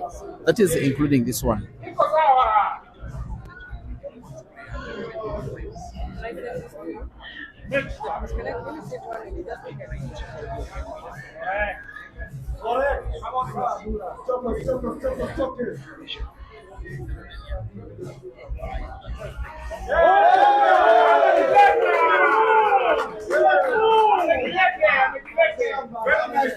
And thank you for watching.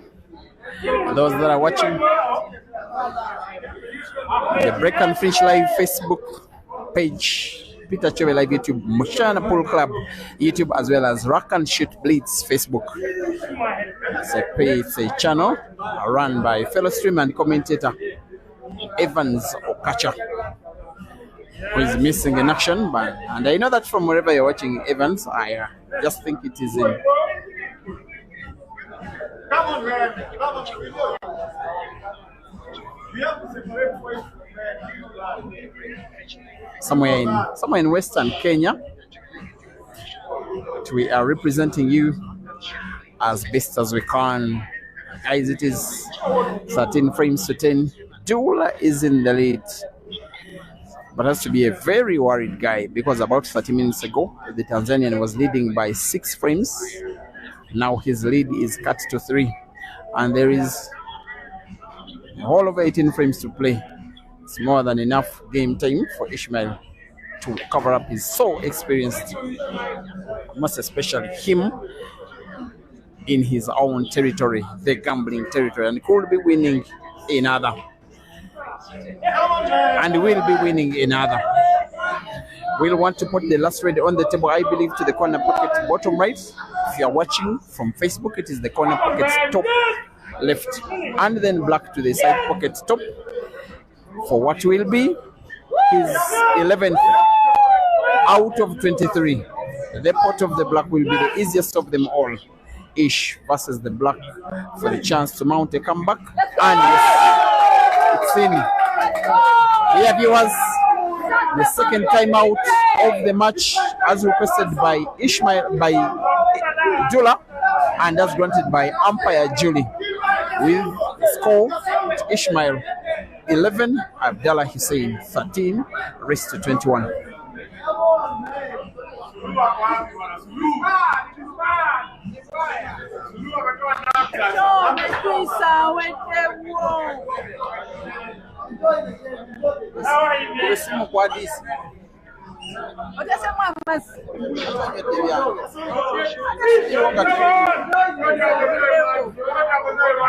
Ishmael says a time. That's Ian.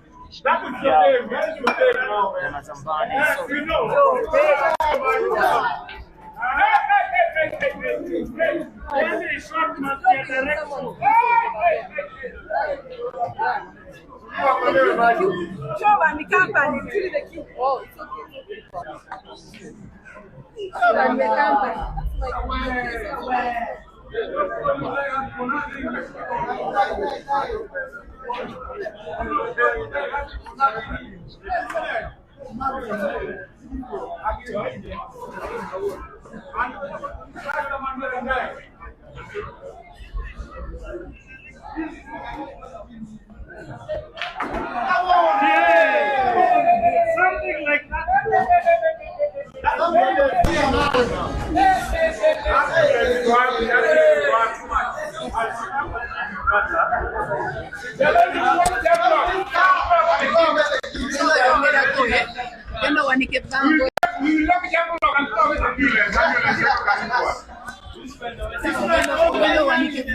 What squad was choose? With Uganda.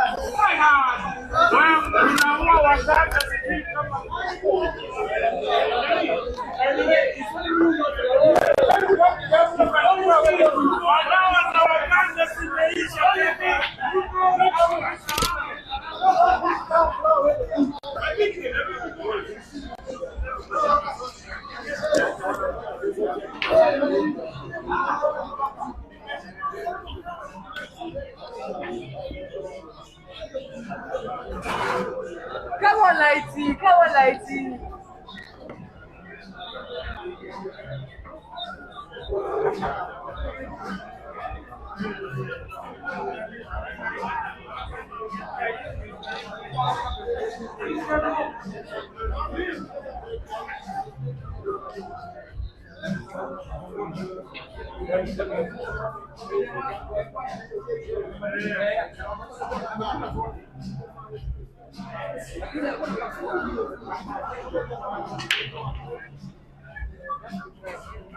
Maliza game. Nimekuja.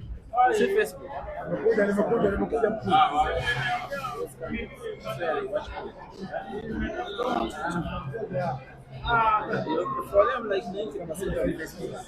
Why not YouTube? Why don't they like YouTube? They are Facebook. Yeah, they just have their Facebook. Or maybe their Facebook has free cheap.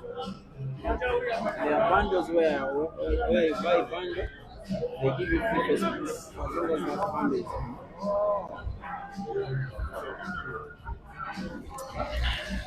Time in there, viewers.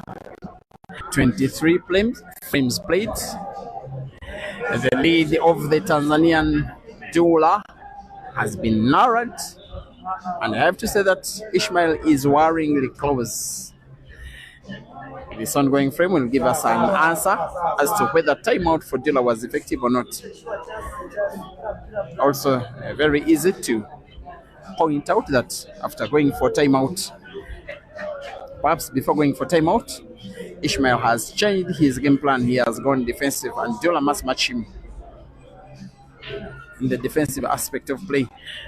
Of course, the whole of the experience of Ishmael alerting him that he needs all of the aspects of his game to stand a chance of taking on Abdullah, who for the first half of the match was a much better player with much patterns and was way more clinical. Big shot this one. Abdullah having to roll yellow against the rail to the corner pocket top right. Cue ball into other yellows. He has unfortunately gotten red frozen against the yellow and has made the manipulation of this pattern now a little too difficult for his liking.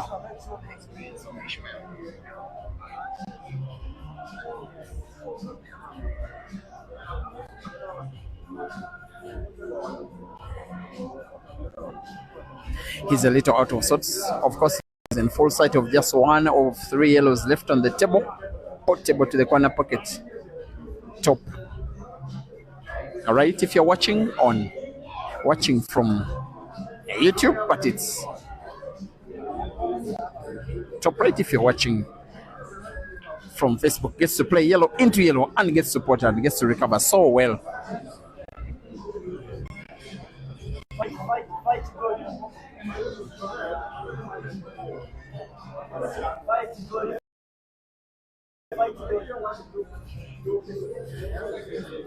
The yellow closest to the cue ball is the easiest ball portable on the table. Manipulation of the cue ball for the remaining yellow on the table, not whatsoever. He also has the bad benefit of his body size, but knows how to manipulate it well to his advantage. You see a very full stretch, very big backspin, and we'll be having at least some sight of the last yellow on the table. I'm not so certain it can pass into the side pocket on the right. If it can, then he perhaps will be winning the frame. If it can't, he perhaps will be losing the frame. As Ishmael waits, hoping for a miss. Hussein waits, hoping to play and pot. Critical shot this one. Will he pot? The aim is for the side pocket. It's in. Cue ball off the cushion. Full sight of the black. The rest is a formality. Of course, the very deep sigh of relief from Abdullah Hussein is in order. And after big pressure that the South African Ishmael was perhaps getting on the verge of one frame of Ishmael, Dar es Salaam and Dodoma and Arusha can for now relax their nerves, because the lead is getting back to 3 frames, and after coming from timeout, Abdullah Hussein onto the table, high break and finish, wins frame number 24. Hussein 14 and Ishmael 11, race to 21.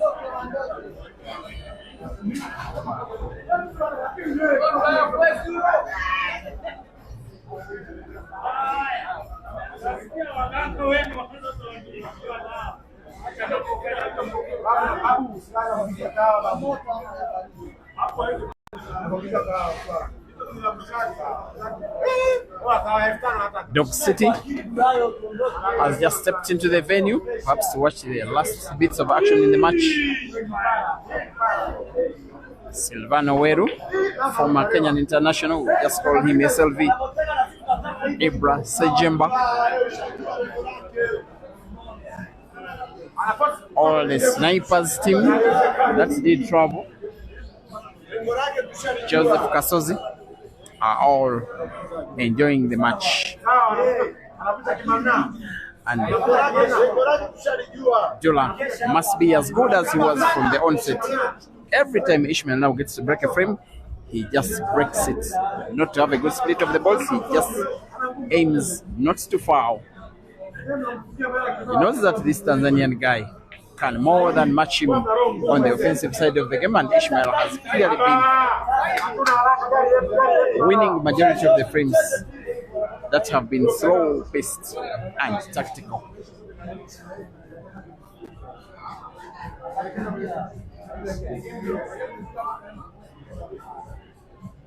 Kachoka tayari, kachoka, fight. Haya, ziba mdomo. Next one. Yeah! For once, Abdullah plays not to pot. Of course, Ishmael will play yellow right against the rail, try to play it again not to pot as well. Of course, he's not potting, he's just leaving it packed, occupying that corner pocket in full.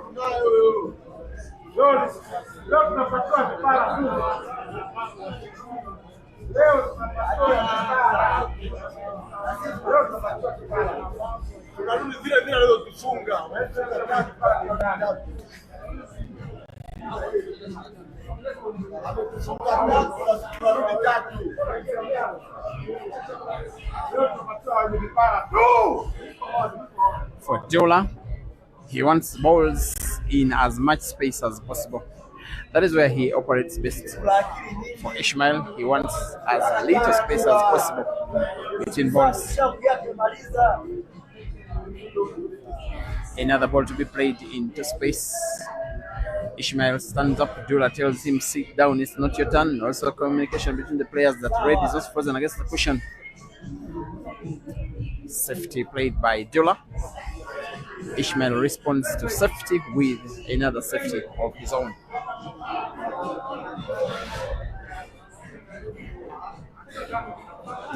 Safety play by Abdullah.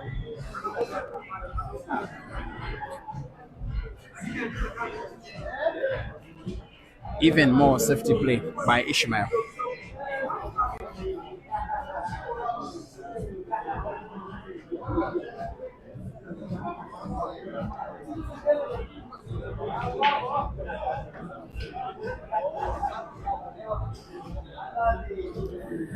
Frame number 25.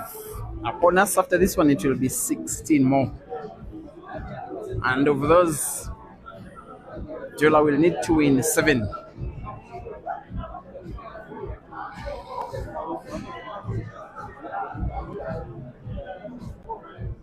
Hello?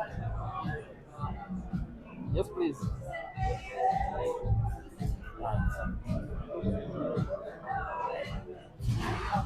Evans.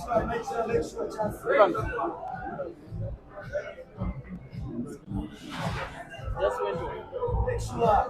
He doesn't have battery or something. Yeah, you know, short.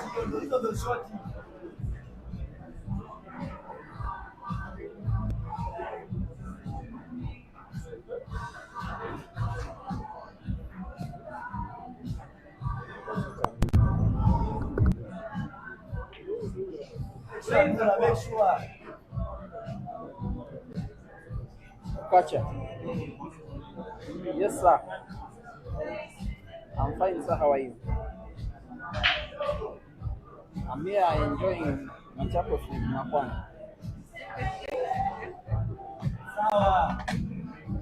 Yeah.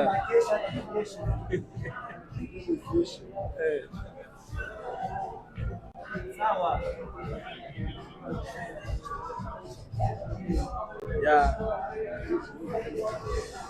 Oh.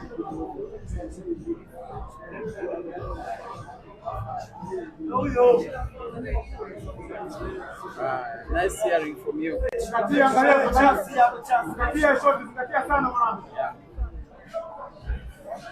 Just Del Monte.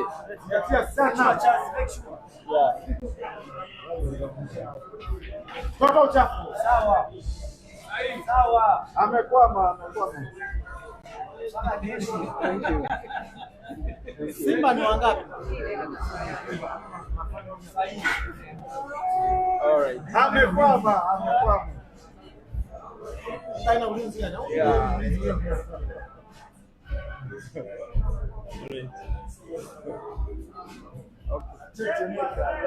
Take your time. Everyone is buying me Del Monte.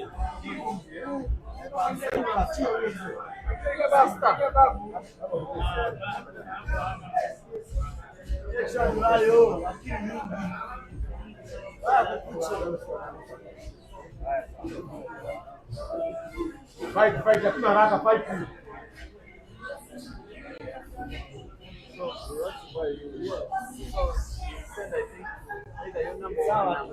Nimekuelewa ulipokaa. Kindly get me Del Monte and small match.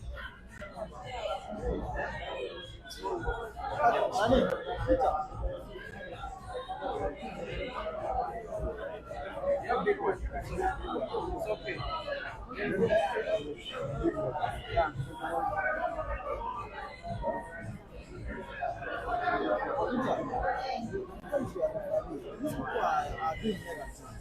For how long will they do this? What is negative play? Yeah. She should run them. That's why you need to warn them that tell them if they do it, If they play 5 more shots without touching a ball, that is negative play. We react.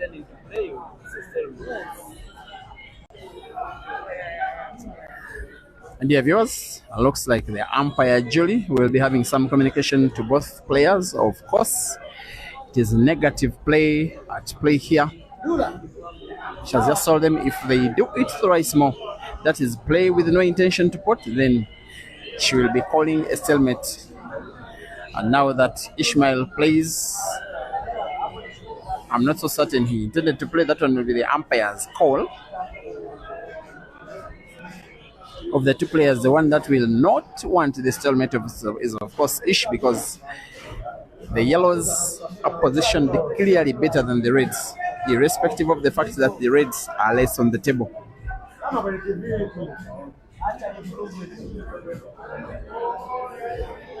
Off the cushion, Abdullah finds the red.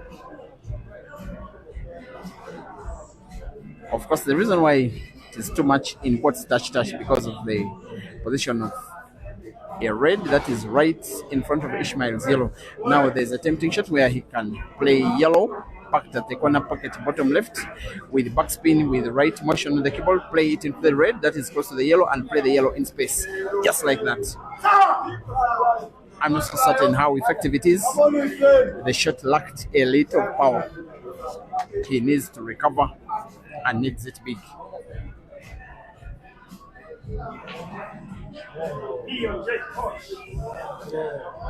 14 frames to 11.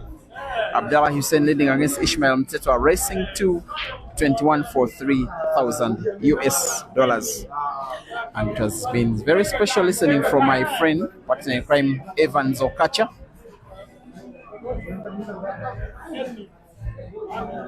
Who is either watching from Kisumu, most likely Kakamega, and is just sponsoring my drinks, as soft as they are.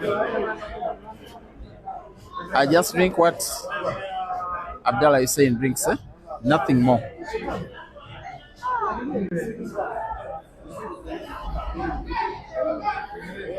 Again, tempting for Ishmael to put and play the cue ball into the yellow and red. Maybe this is the time that he has to do it. This time round has to be effective. It's the shot that could either win him or lose him the ongoing frame. With the right spin on the cue ball, play it off the left cushion and then into red or close to yellow and red. This is effective. The round of applause is in order from the Ishmael fans. They know it's a frame now, he's winning. But has to be careful, it's not yet done. He's going for a right spin.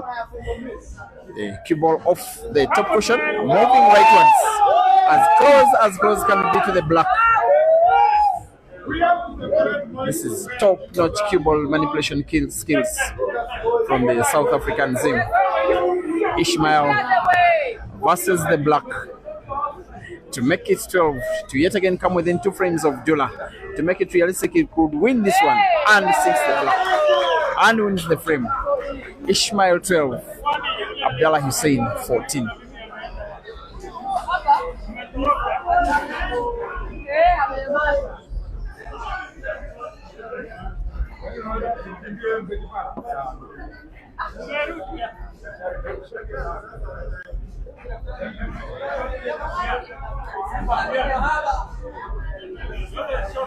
In the meantime, dear viewers, Abdullah has a 2-minute timeout.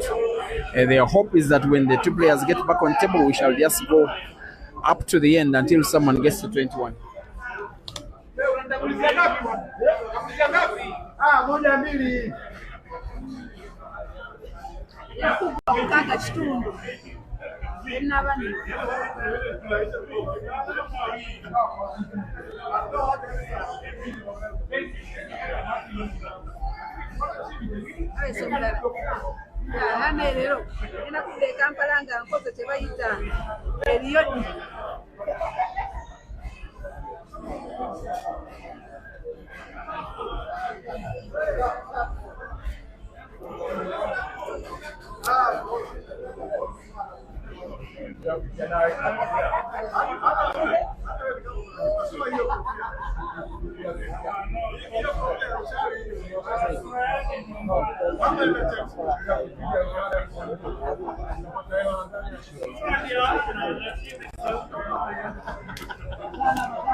That's what we are.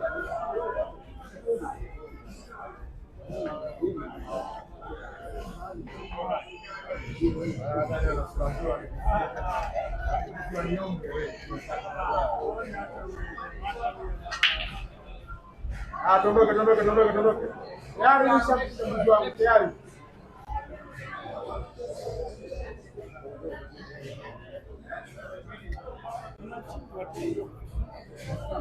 Nkoseko and Mbadonsela, thank you for watching on the Facebook stream. Cybermonk or is watching Mareza, Caesar's #1 fan.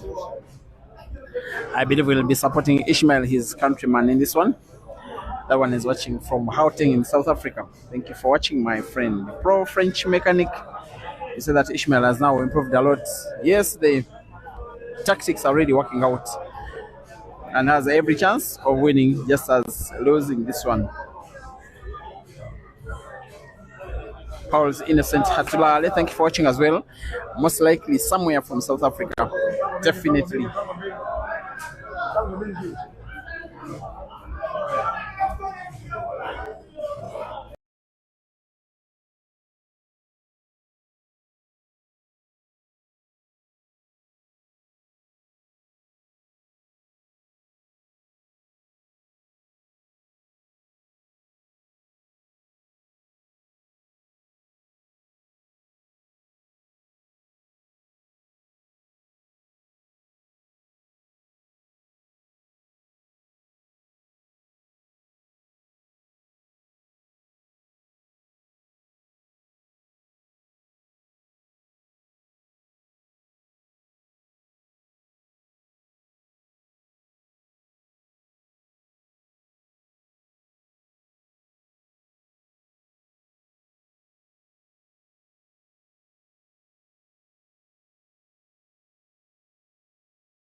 15, and Ishmael Mthethwa 12 after 27 frames.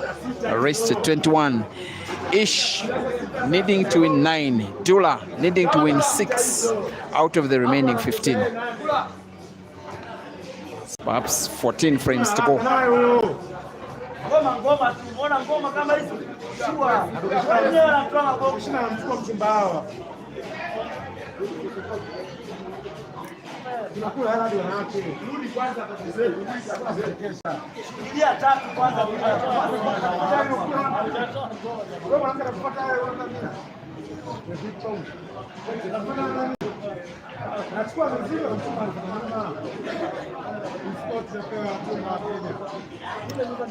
We have to be sure who owns the break. The umpire says, Ishmael, it is your break.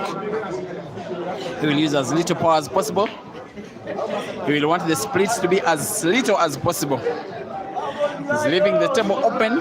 Is just ensuring that he doesn't have a good split of the balls, make it as difficult as it can be for Abdullah to take the frame away with ease.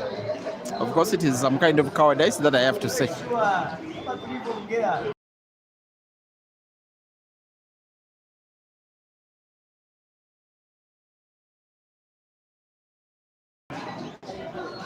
It is some kind of surrendering. That man, in terms of the offensive side of the game, you are out matching. Of course, Ishmael has been the better tactician. It is just the previous.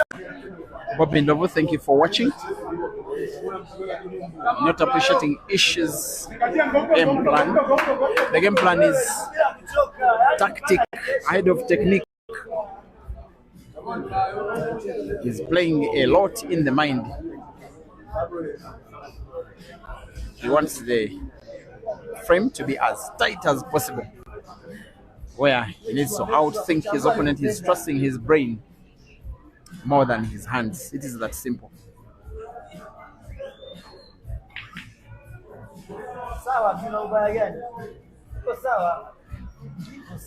Here we go.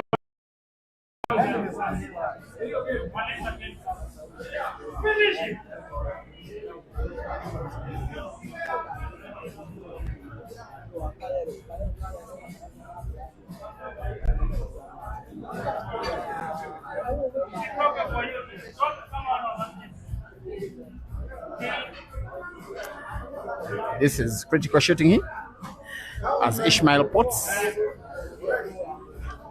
I doubt that he will play to pot this time round. He has turned himself now quite unpredictable. He plays to occupy corner pocket with his yellow.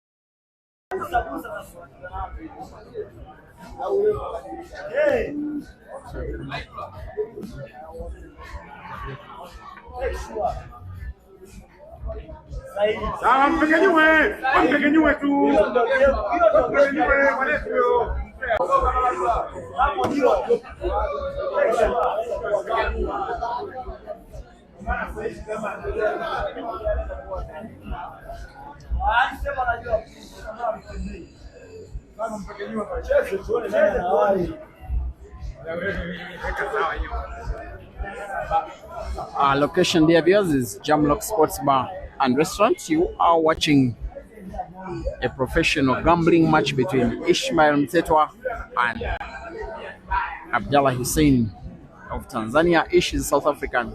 The Tanzanian is the guy that is having a 15 frame lead. The worth of the match is $3,000 US.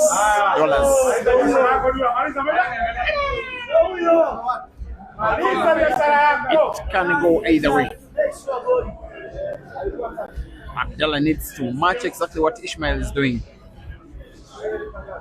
Just doesn't have to lose consecutive frames, and that will be enough for him to win as long as they share the remaining frames.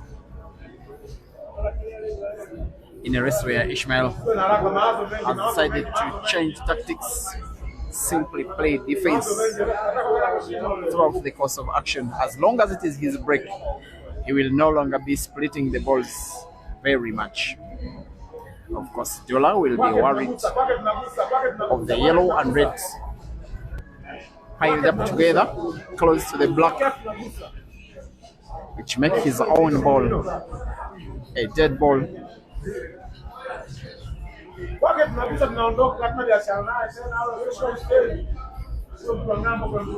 It's being supported so fondly.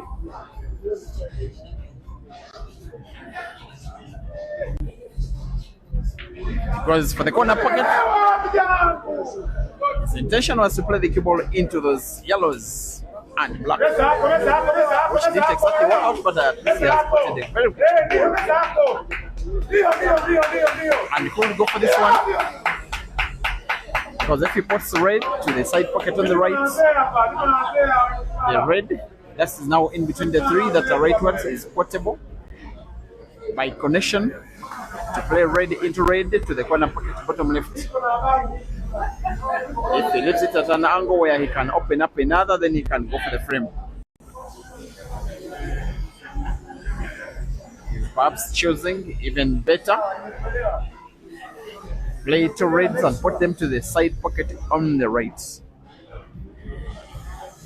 It has a relatively big cut on it between white and red, and will be playing the cue ball into the yellows of Ishmael.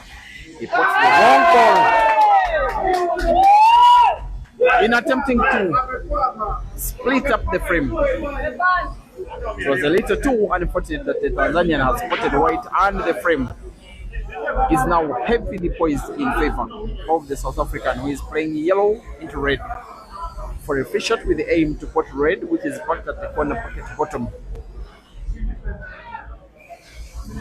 If you're watching on Facebook, it is the corner pocket on the left, perhaps on the right.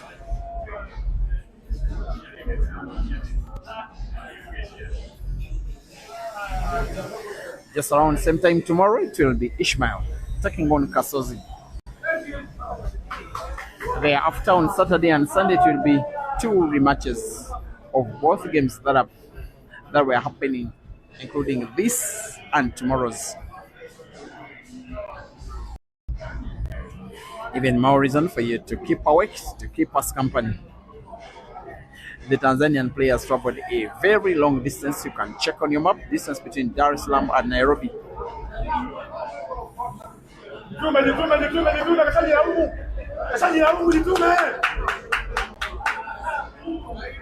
They started their journey yesterday morning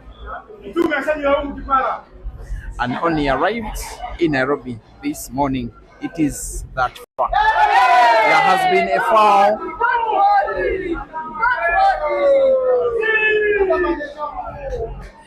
With Abdullah Hussein, this in body language and facial expression seemingly out of sorts.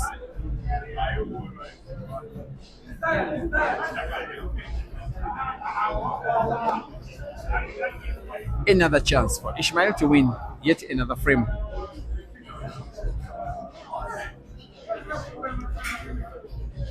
To make it 13 out of 28, he has every chance. For a few shots, he's playing Abdullah's red. He may want to play it dead off the cushion, close to yet another cushion. Not a dead ball, it is left in space, but for Ishmael, it won't matter much because all he needs is to finish his own yellows and then the black and then win the frame and then come within one more of his opponent, Abdullah. Now the red close to black, sorry, it is the yellow close to black, portable to the side pocket on the right.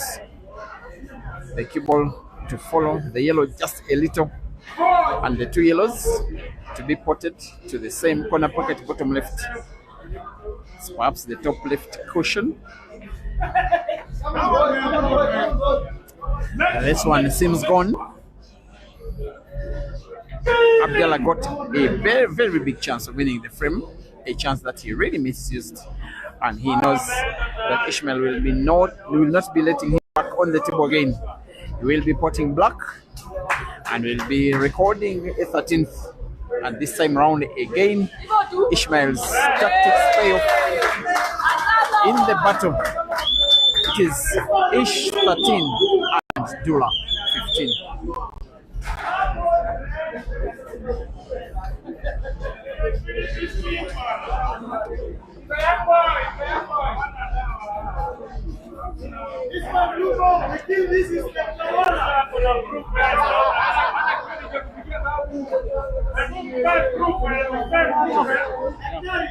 I want to shop alive. Yes, Podge. How are you, my brother? I'm alright, my brother. There's something I keep telling people. All right, the reason why this guy is called the Had. You're a pool historian and of anthropology of pool. All right. Is it those moments why Ishmael proved himself, why it's called Die Hard? He never dies because the gap was so big. The gap was so big. It was 6 frames at one time. Actually, 7 frames at one time. Now it is just 2, and those 2 can as well disappear in thin air. You can see Abdullah is kind of out of sorts. And tell me, I've been watching Abdullah's races in Tanzania against Kasozi and the other top players. And apparently, Abdullah is not a strong player on the finishing. Yes, he starts very well, but at the business end of the game, that is sometime when he loses his pattern. It's something that his management needs to work on. Could this history repeating itself in this race? I'm afraid for him. I have to say I'm afraid for him, but I'm not saying he's losing. He still can win. Maybe he needs another timeout or something, because even when he went for timeout, he's just not having his mind in one place. You can see it all over his face when he's playing. Also, some of the shots he's losing, you know that something is not well in his mind. And apparently the Tanzanians, there's so many, almost 15, 16 Tanzanian top players that were here. They are making a lot of noise, but apparently now they are silent. Quiet. They are very quiet. Probably they know the story of dual and long races. Dual and long races, exactly. All right. Now, tell me, I've seen so many contingent of Tanzanian players. Apparently, Kenya is converging. Maybe they're waiting only for the Zambians and the Zimbabweans. There's one Zambian coming. That is Rohit Kabwe. Okay. One Malawian. Okay. Kamau, Stanford Ginte. All right. And then hopefully, I know the rumor that Michana could be throwing in a big 16-man comp. Oh. And also other money matches that are coming. So Nairobi is the center of activity for African pool now. If you are not in Kenya, be in Kenya at least online. Wow. Another frame has been won by Ishmael. Ladies and gentlemen, for the first time since the first frame, the lead of the Tanzanian is just 1 frame. The only time that Hussein was leading, the only one was after 1 frame played when the score was 1-0. As I speak, as we go into frame number 30, it is Ishmael Mthethwa 14 and Abdullah Hussein 15 race to 21.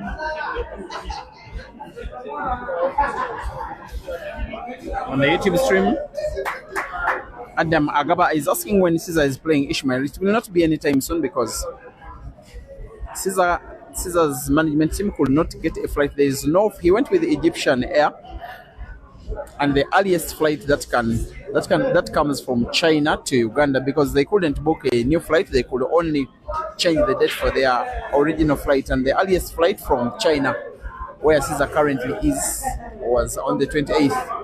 And considering that his flight to the UK is on the 1st, there's no way he can come from China on the 28th, perhaps reach his country on the 29th, then proceed to Kenya, then play, and then go to the UK on the 1st. It just doesn't happen that way.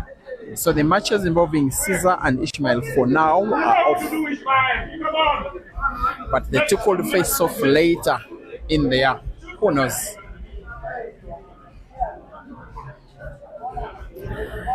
For now, Ishmael is taking on Hussein now. So out of sorts is the Tanzanian. It's written all over his body.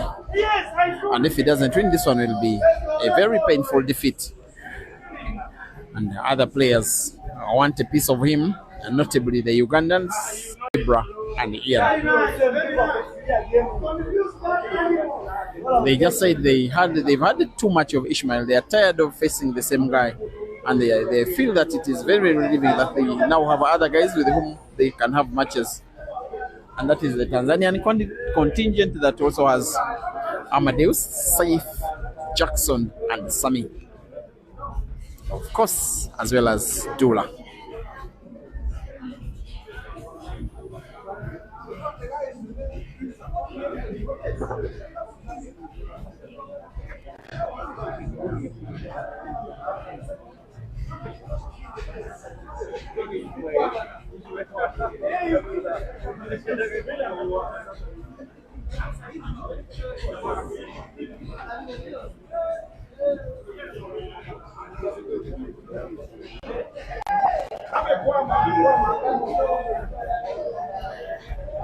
And the Alo Stores on the YouTube stream asking something about the umpire. The umpire is a player. Only today she's doing umpiring duties. Also back in her country, Uganda, she's a player. She's as well having a tour of Kenya. She has so far played 3 money matches against some of the better Kenyan players and has so far won them all. Today she was meant to have another match at the venue, and then the match was called off. Will be rescheduled between herself and PR.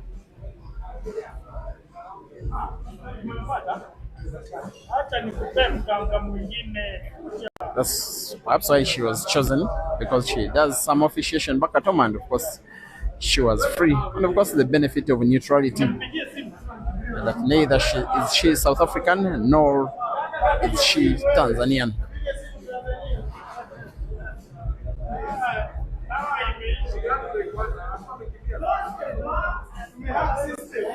(15-14) frame number 30. As tactical can be.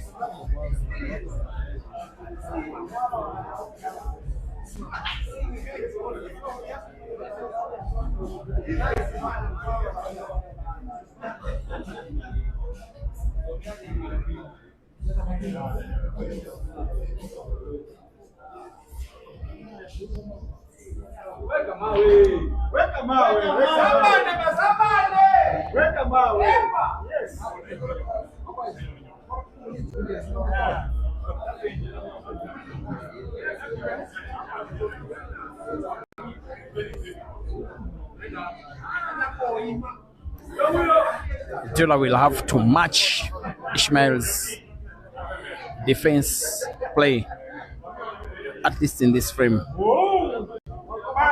or else we will be having level scores for the first time in the match. If Ishmael wins this ongoing frame, it will be an official race to 6 for $3,000 that we'll be having shortly.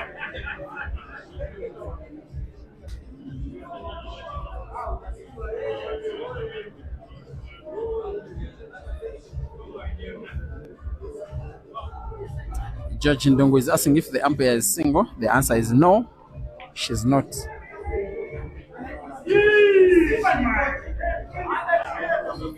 If you watched the match where Kayanja Ibra had started someone with +7 and then lost, I did stream it about 3 weeks ago on this very page. You know the story. Emmanuel Muzengere asking if Fikoti is coming. There's no confirmation that Fikoti is coming, but who knows?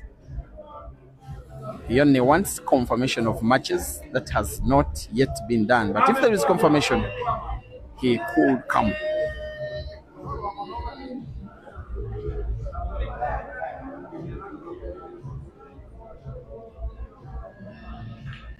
And Chobe, yes, I've just confirmed with the director of this place, Simba. He's saying he's ready to do the Super 16 amongst the Tanzanian, the Ugandan, the Malawian, the Zambians, and the South African players who are available, and the Kenyan players. At the same time, he's saying even a team event, he can he can do. So Yeah, I hope because they'll do the act together, the players. yes, a Super 16 one comp would be so beautiful. It will have players from about 5 countries. All right. And then a team event. Of course, the Tanzanians, the Ugandans are now 5 again after Kasozi coming. And then if we can have 2 Kenya teams, then we can have a semi-final and a final, and it will be very joyous to watch. What about this interesting dimension? The African players who have gone to Nigeria. They could also come on Nigerian side. Jinta will be playing for Nigerian, and apparently like big Ganda will be playing a BKLs. Now Is Ganda coming here? no, it's not confirmed, but I'm trying to say, supposing they came together. If they came, then we could have a very Nigeria. Yes, they could play as BKLs because BKLs has now, if he can raise a full team of players All for right. himself. Oh, he's a top. There's a promoter. Who is this guy? BKLs. Maybe You are going to see him here in the next 2 days, he'll be around. and he will meet you. Yeah. And he will be as he'll want to meet that coach who was asking about him. All right, I'll interview him. Yeah, I'm a very strong interviewer. Yeah. I'll interview him. and you'll have to tell him that you were head started with Ishmael by Ishmael plus 16 and still lost. I don't fear losing. In life, you lose sometimes, you win sometimes. Like you just lost to me. Can you confirm to the viewers that I beat you? You beat me, sir. Yes. You can celebrate till morning.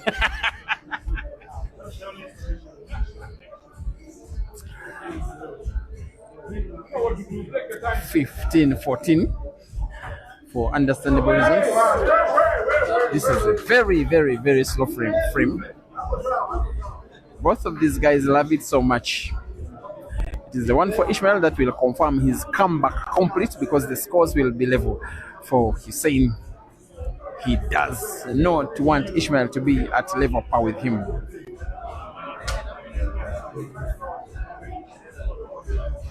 He's just getting to play some of the reds to safety. And disappointingly, the red almost got back to the same position it was before the last shot was played.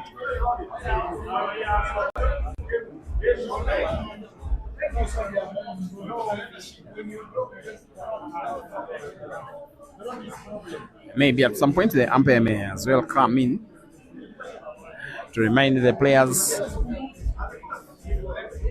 that they have to play, they have to pot balls as well.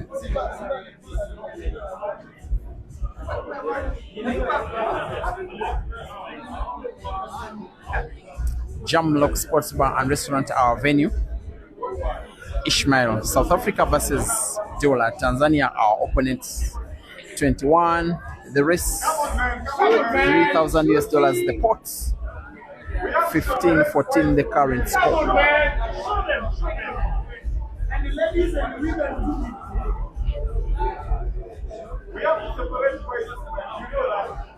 The frame is almost finally open, most especially for Ishmael to take the frame and equalize for what will be the very first time in the match.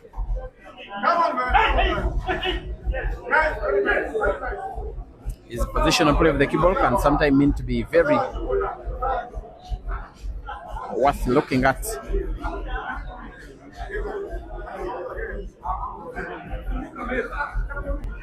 And should he win this match, especially after the big fight he's putting up, you will see the mother of celebrations here. He just pumps himself up. Whatever he does is being celebrated by the Kenyans. Of course, is now Kenyan managed. And the Kenyans, inspired by Ishmael, have now silenced the Tanzanians almost entirely.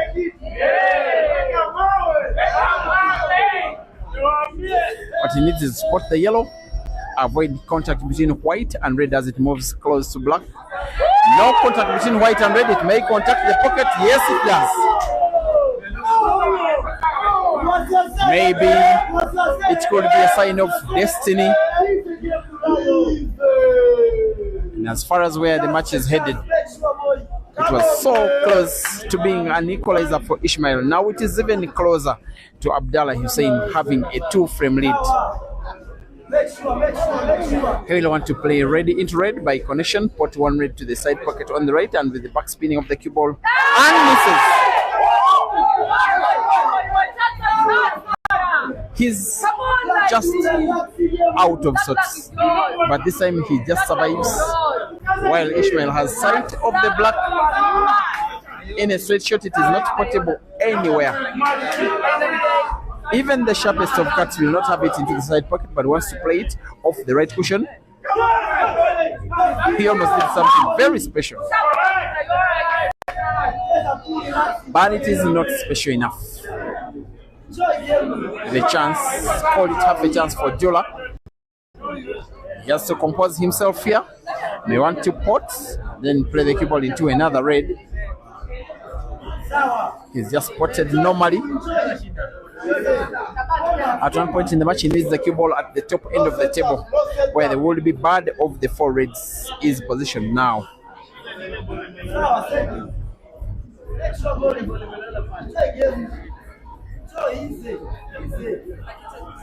A live streaming of this action is Rock and Shoot Blitz YouTube, Peter Chebe Live YouTube, Channel Polka YouTube, as well as Break and Finish Live Facebook. And is rightly leaving a cut between white and red. It is only natural that the cue ball, if he puts red, moves the entire length of the table topwards, where he exactly needs it.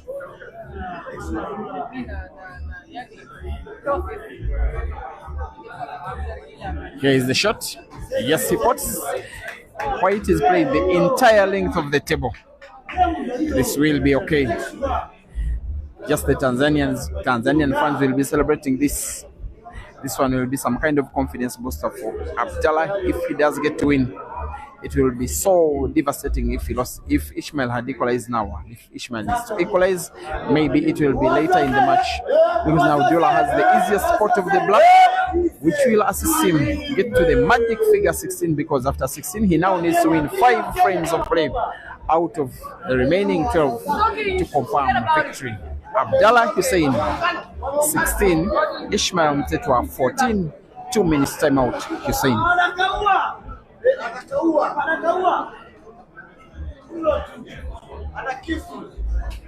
Come on, Hussein.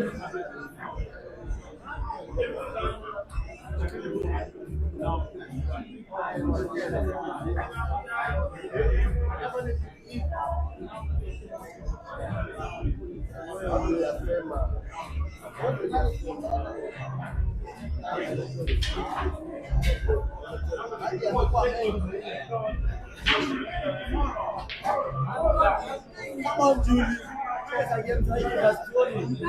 Come on, umpire. Umpire Julie. I'm getting tired. Really? You want substitution? Let me finish.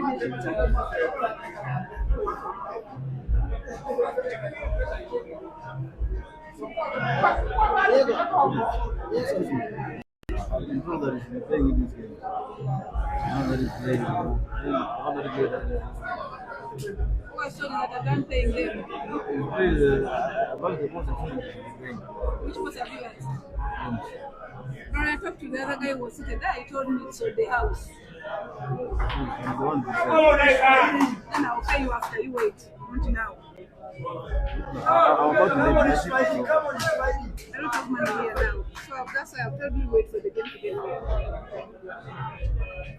Where did the 8 games come from? In the afternoon. I was warming up for my game with the girl. But the other guy told you to open for me the table. You wait for Toby to come. That's why I'm telling you, wait for Peter to come.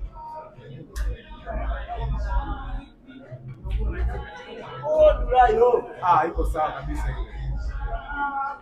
Iko sawa. Extra dura, extra dura. What panic?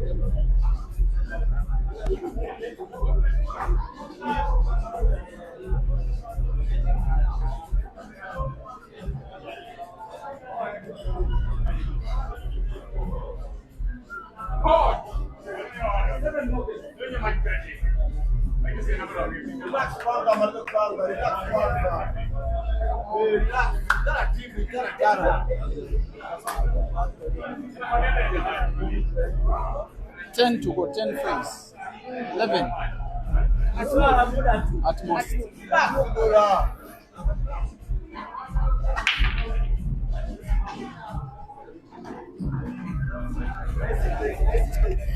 A maximum of 11 frames to go, including this one.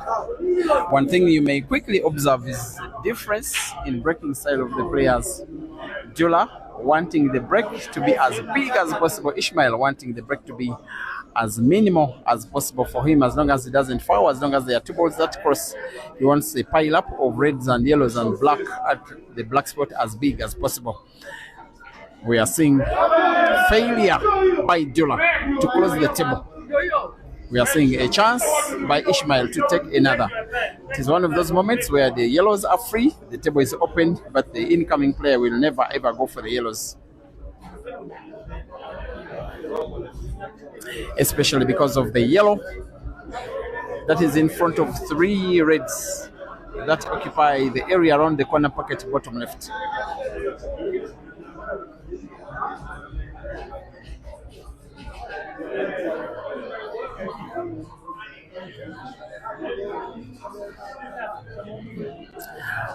Machakos County, our venue, JAMLOCK Sports Bar and Restaurant. Machakos is the county, sorry, JAMLOCK is the venue. Entry is absolutely free.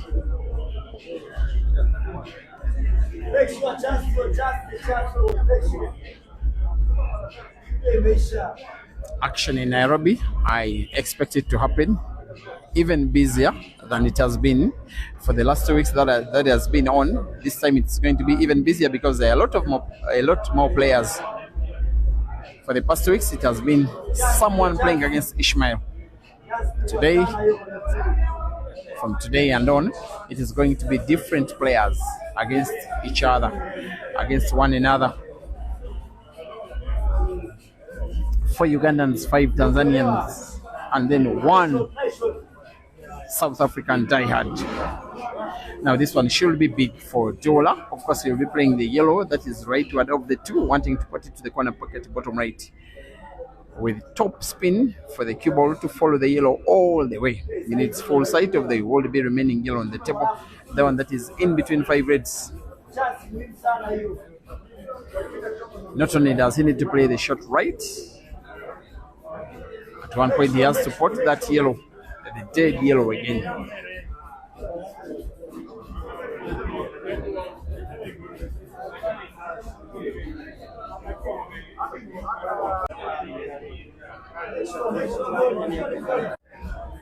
For Abdullah, this is the moment of truth.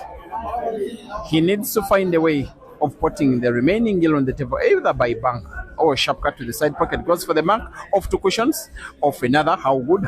Will it be in or not? So close, not close enough. Ishmael jumps off the chair.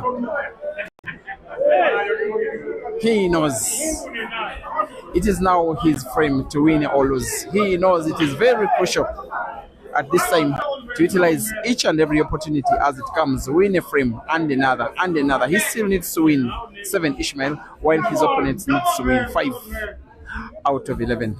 You never die. You never die. The South African diehard going for a 15th.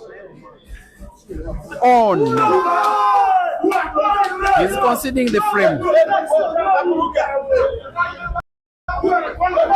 He has missed big.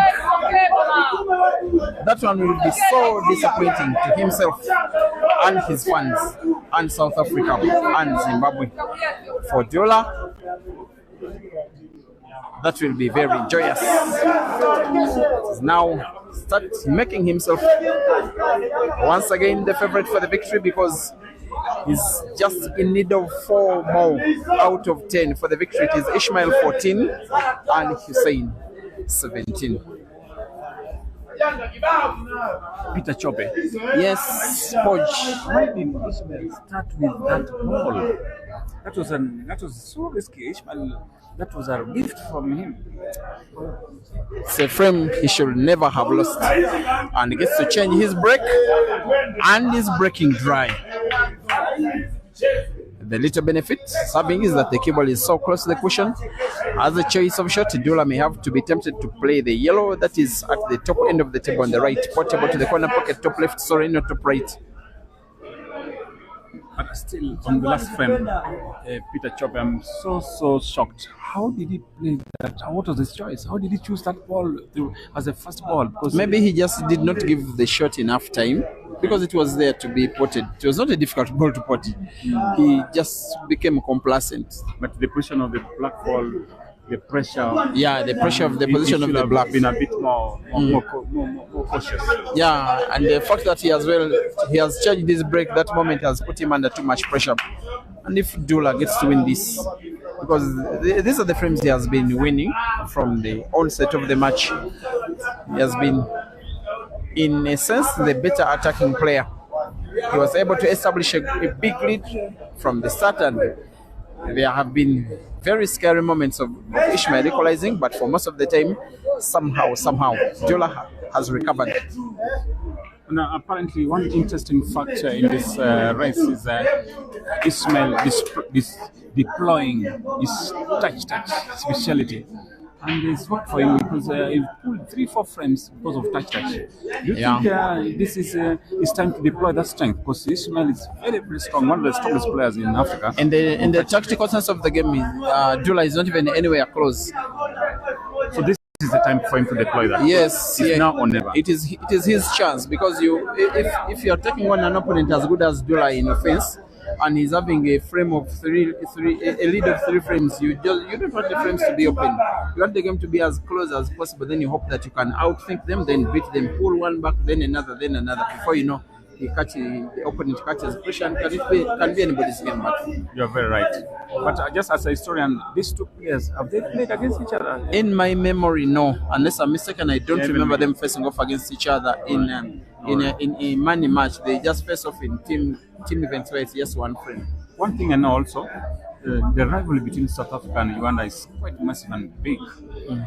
Is any trace of rivalry between Tanzania and South Africa? Yes, South Africa is the envy. I'll use the word of all countries, because for like 2 decades South Africa has been the yardstick. You measure yourself regarding how good when you are taking on South African players. That is how it has always been. There are so many reasons for a Tanzanian to try and beat a South African. For instance, in the last 2 editions of the African Championships, South Africa has been number 1 and Tanzania number 2. So that rivalry is always there. Both, and it is very prestigious for a player from any country to beat a South African player. Because nowadays the gap between South Africa and the rest of Africa has grown smaller and smaller, and players like Hussein want to demonstrate that.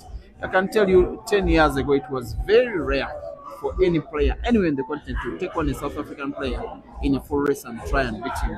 But to make it very quick and short, it's a Ugandan beating a South African is apparently more dramatic than a Tanzanian beating a South African, in my opinion.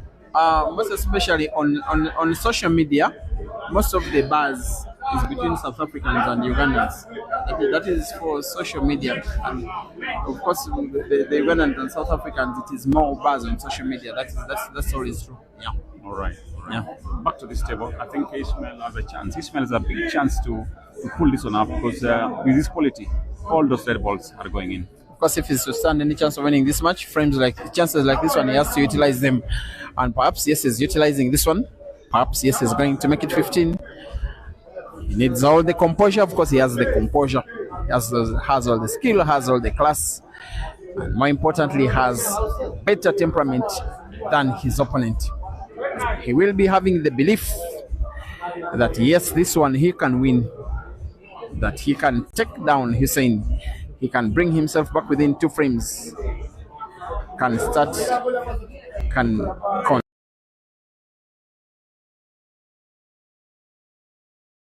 continue with what has been a comeback that came under threat by Hussein, who won 2 frames in a row when Ishmael was a much dominant player in the last hour of play.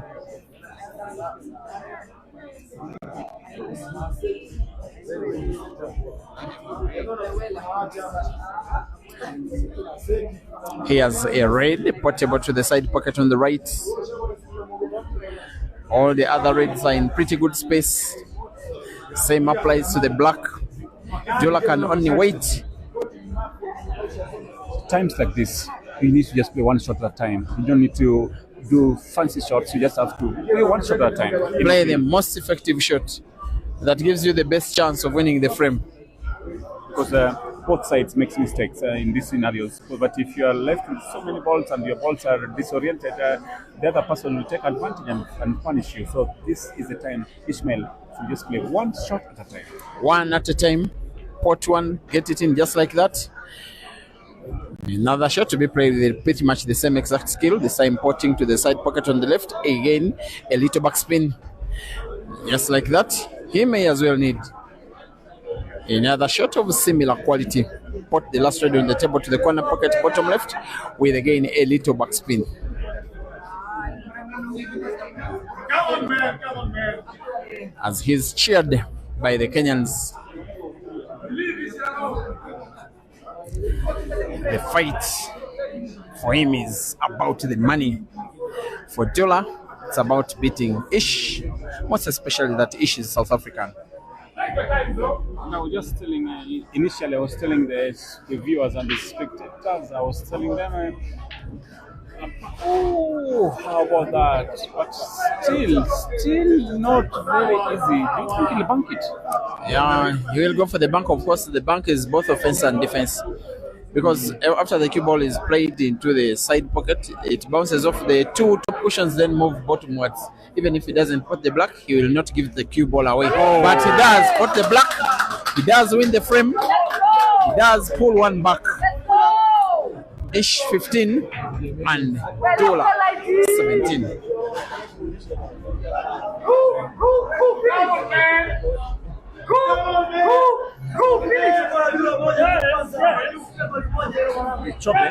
Sorry to say this, but the way you read that shot, why don't you put it on the table? Because the way I beat you just 3 hours ago, if you read your game that you read this one, you are so much stronger than me, sir. I give up. You can only put Francis, I think so. Francis, I think, is a fish for you. That one any day, anytime, any day. So I think going forward, wherever you are, Evans Okacha, William Soko, Francis Mthethwa. By the way, Big Kevin is sponsoring another race between myself and Francis. Oh, that's $200 for the winner. When is it? Is it in Kenya? He said anytime I meet Francis. So the only way Francis can not lose is to ensure that I don't meet him anymore. Why can't you organize some ticket for Francis to come to Kenya in the course of next week so that he come and plays you? Because that will be a very interesting match. The ticket is actually more than the 200.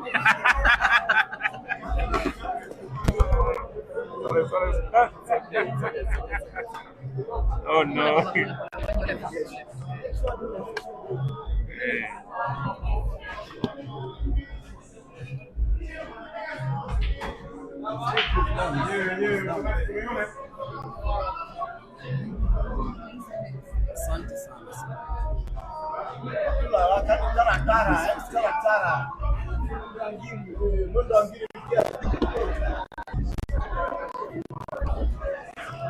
So that will be a very interesting match. Francis Mthethwa against. Francis is the usual loser of that one. All right. But all right, I'll chip in. I can also chip in something. If Francis Mthethwa can come in, I'll chip in something to make the race a bit more interesting. I'll maybe sell one of my cows so that you guys can play, because you make it an interesting vibe in Thank you very much. All right. Just make it bigger. But back to this table, the margin is too squeezed. And in my opinion, Ishmael has been the squeezer. He's been squeezed because the range was quite big. The one critical thing that Abdullah has been successful at, even if for the last 1 hour Ishmael has been the better player, Abdullah has not accepted Ishmael to equalize. That is very, very crucial. Your opponent can be winning consecutive frames, can be having the psychological edge on his side, but the scores have always been Abdullah leading. That is something crucial they have done. Now wants to play combination shooting here. Both yellow and red in. And Yeah, he perhaps wanted to utilize some little space Sorry, between Chobe. the yellow and the cushion. I'm very sorry. I'm very sorry. This I've been following is big matches, money matches, the long races against the international players, Abdullah. And we said it in the beginning. I mean, some time back. Apparently, it breaks down towards the end. Like, Yeah. and he's been playing so well. And now that shot, that was Hopefully he just doesn't lose it, because now this is the business end of the game. Yes. When the match is just starting, you can afford to throw away some frames, some shots. Now you cannot, because whoever will be taking the $3,000, it's going to be determined now, and it's a lot of money. In Tanzanian money, it is about million sabaya Tanzania. And apparently, That means 7 million shillings. and apparently, Tanzanian money. and what is interesting is the chances of a rematch in this one, in these two players, is very high. But you see, when you go to a rematch, when you've lost, you are starting at a disadvantage. So Yeah, the winner because here, even when you win, you only get back your money. Exactly. You're not having any profit. And So- then your opponent has the boost of trying to take more from you. It's more motivating. exactly. So the winner here will have an advantage to going forward to the rematch. And the rematch will be happening on Saturday at Mchana. All right. Oh, that's gonna be a big one.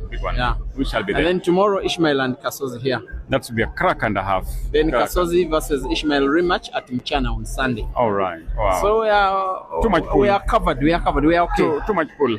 Too much pull. What in other words, Evans of catches onwards. Evans has sent me drinks. Oh, Yeah. tell him please. I'm also needing a drink. Evans of catch whatever Evans Podge needs some drink, and his drinks are normally harder. No, I'm just only human. Yeah. This diversity of life. Yeah. Some will take soft drinks and some will take hard Some drinks. take hard drinks. So really, You are the only guy that can take hard drinks and still commentate so well. no, it's okay. It's just maybe because of my age and experience, but trust me. Experience in what? But back to this table. Yeah. I think it's looking interesting for Ishmael. He might pull this one. He might, because he's gotten a natural white. You see the natural cue ball? Yeah, If he posts that one, it's a natural cue ball. He may decide to play the cue ball into the red. Then the keeper remains at that same spot where red is. Then he'll He has too many options. He has two options, I think. He has Yeah. two options. He'll drive it. Oh no! Overthinking. There was a lot of spin on the cue ball. Yes. Now, when you apply too much spin, you affect your ability to pot. You know, Chobe, I always believe this game is 60% mental. Yeah. So if you ever think you interfere with the 60%. Yes, it was over elaborative. Yeah, yes. Just need to play one shot at a time, because that one was just in it was with its quality. Wherever the white ball went, you could have plotted that ball. Yes. Anyway, the QBL could have said. So if he doesn't win this frame, he will be guilty. Ishmael, and supposed to be the most senior player at this stage of the match, is the one supposed not to be committing unforced errors. And he'll be very demoralized indeed. Yeah. Now look at that. The If you can facial go follow, look at expression that says it shot. all. There's a going to be look at the defensive ball. Oh, that's very look at that. He's given this guy an opportunity, but also no, that's not one of the best. I think Because he's forcing his opponent to clear the reds and then lose the frame. no, that's the yellow might go in. Just check. The yellow might go in. Look at that. The yellow might go in. Oh, The yellow might. Oh, but overthinking. it was always going to be a very difficult shot, but Overthinking. what he needed is to play the yellow into red close to the yellow, so one yellow could probably have gone in. Trust me, in that scenario, Fikoti or Allen Joseph will have potted that yellow ball. All right, 17 frames to 15, and now this is looking like maybe realistically speaking, the last chance for Ishmael to try and win this frame if he can make something out of the shot he's playing now. And also certain the bank can go in off the left cushion into the right side pocket. I think he'll put the white ball those sides. He'll take the white ball far away. No, I don't think that. Okay, still okay. But in my perspective, you'll have taken the white ball as far as possible. Yeah, that's effective. But even what he has played also will not Might be a work bad for shot. now. Might work for now. Yeah. Because there is all those balls are snookered apart from this one. It's snookered, so there's one ball. Oh, he's playing that. Oh, The one that is in the middle. Oh, then it's dangerous. If you can pot that ball, then it's not looking good for Ishmael. Oh, this Not one is looking gone. good whatsoever. This frame is gone. And whom do you think the Kenyan fans generally are supporting? Oh, certainly Ishmael. Ishmael has been living here for some time. He's been here. He's been mingling with people. It's called Mheshimiwa.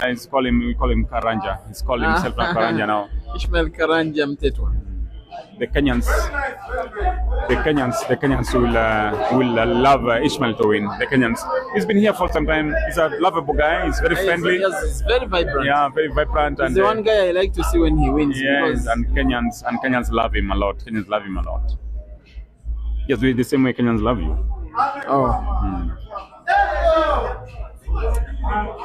Jonas got it absolutely wrong here. I think the same. Going back to the same basic. One shot at a time. One In this shot at scenario, a time. because they are tired. Play the easiest human beings. possible shot. They are Play the tired. most effective shot. You know they are tired. They are human beings. They are tired. So in this scenario, just play one shot at a time. You get a chance. Or you look for a mistake or two, and you do the needful. But on this one now, and he's putting himself under pressure. He's putting himself under pressure. Jola sits down. He knows he has lost the frame. Ishmael is within one frame of the equalizer. Yeah, because it is now 16 for Ishmael and 17. I wonder who's breaking. It's very important who's breaking. Must be Ishmael. Oh, he might go for a defensive break. Defensive break. I'm almost 70% sure he's going to go He defensive has only break. lost one frame where he has played. All right.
but they have a soft spot for Ishmael. Who is more popular here between Ishmael and Ginte? Ginte is still a Kenyan. It's called Kamau. It's called Kamau. Ishmael is called Njuguna. So I don't understand Ginte, but they hardly play. I think normally the games are normally very complicated. They play, but without the cycle playing, because they're great friends, by the way. They're great friends. Great friends, yeah. Yes, they're great friends on the table, and the shooting style is also very good as well. But let's wait and see. This is finishable for Ishmael. Look at that. With the standard and quality of Ishmael's shooting, I think the red balls, all of them are going in. If he wins the frame, currently with this visit of the table, it will be the first time in the match that the South African will be leading. He has not led at all. Is a reason, like I normally say, that he's called the die-hard. You just don't beat him and go. You just don't take a lead and hope that you're winning. The only time you know you are winning is after putting the last block of the match. Otherwise, as long as he still has a chance on the table, this guy is a die-hard, and Abdullah Hussein is just about now discovering that. Coming closer. Now with 5 reds on the table, the 2, perhaps 3 that are at the bottom end should by Ishmael be played last. Oh, yes. Yes, I am. We have to separate white from red.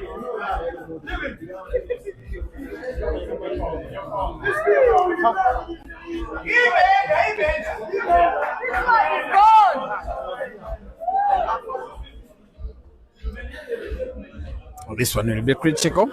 How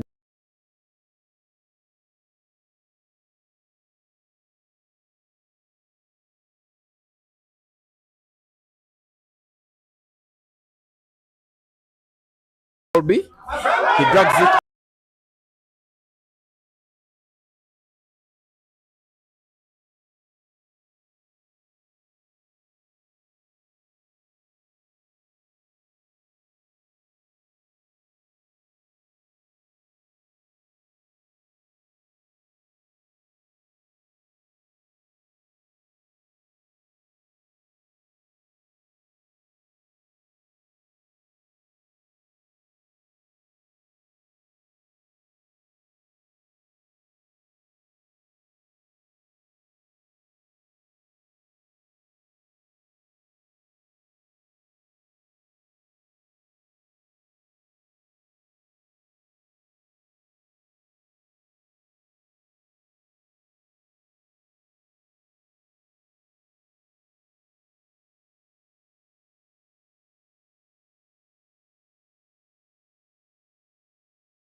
Gentlemen, it's like a pressure ball, which after bouncing off the cushion, just lost pressure. Too much skill, having drag effect on it, preventing its big movement. But then,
it's buffering a lot.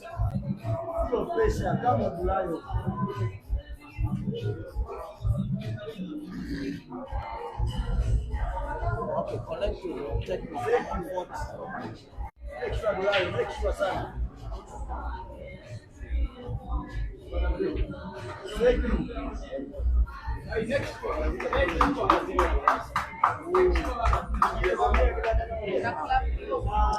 Let me bring the Facebook.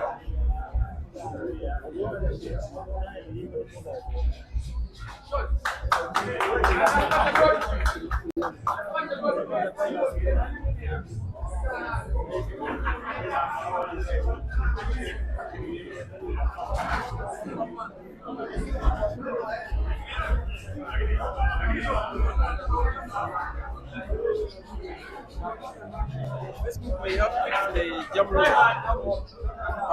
thing on the internet because Facebook does not need very fast internet. Let me see. YouTube should be okay. Yeah, it's okay. Just want to ensure that Facebook is okay.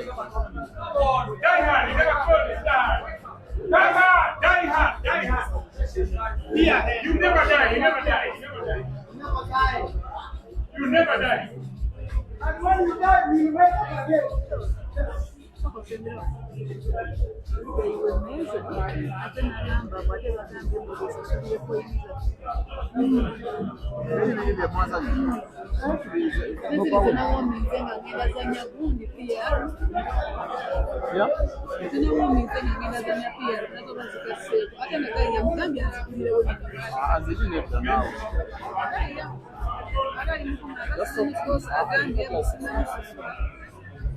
Mwezi muzanyo gusa sivyo byo kugira amazi kamao. Yeah, correct.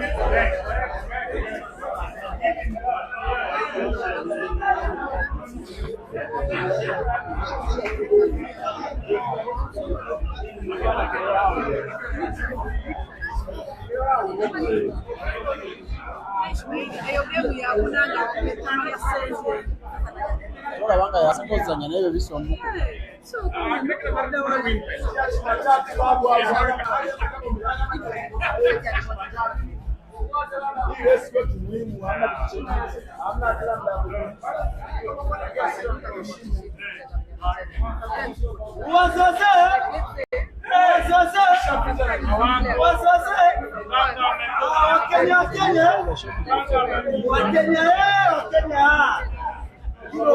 have a chance to talk to them now.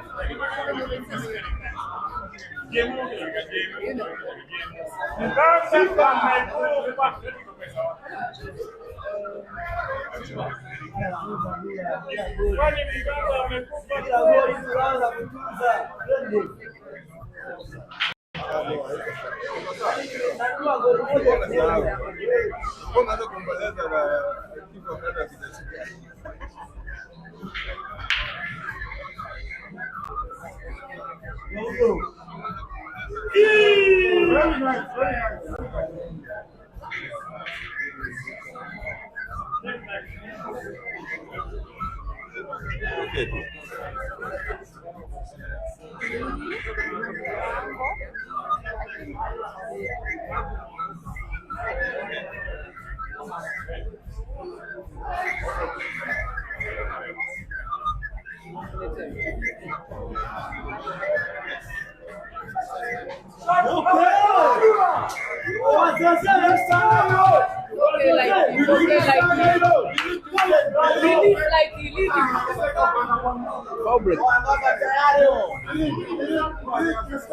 Look at this one.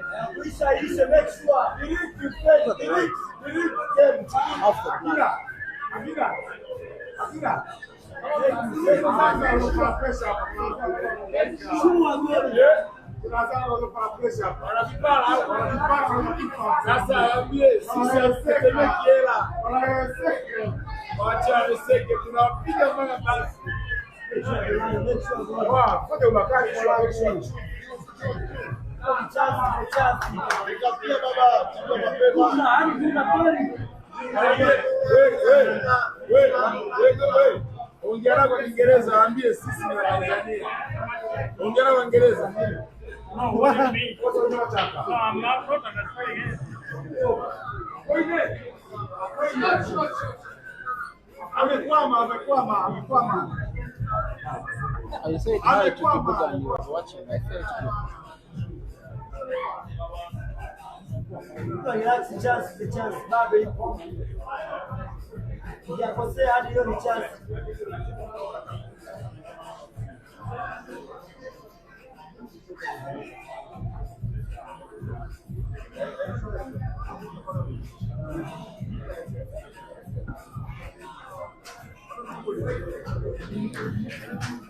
Dear viewers, in the midst of the fear of the unknown, as who of these two guys will be winning 3,000 US dollars, who will be losing, nobody knows.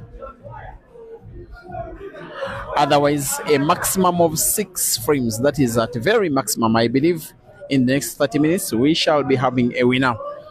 It's Abdullah Hussein leading against Ishmael Mthethwa by 18 frames to 17. This race to 21 is for 3,000 US dollars.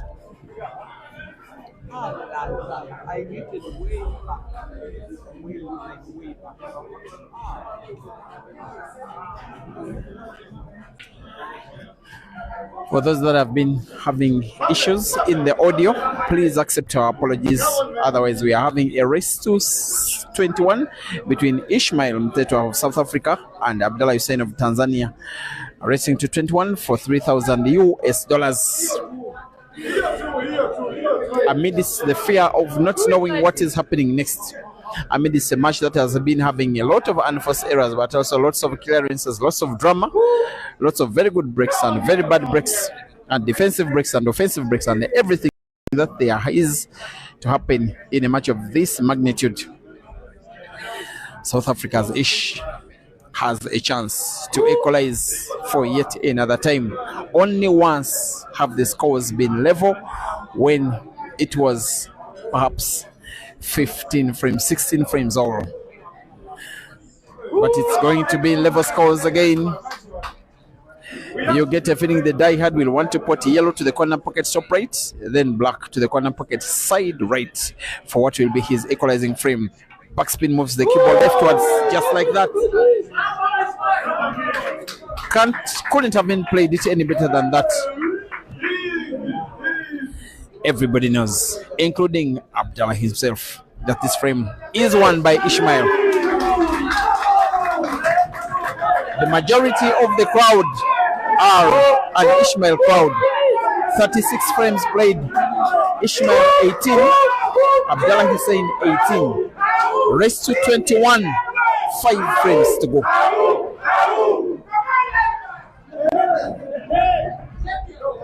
Who is Amanda?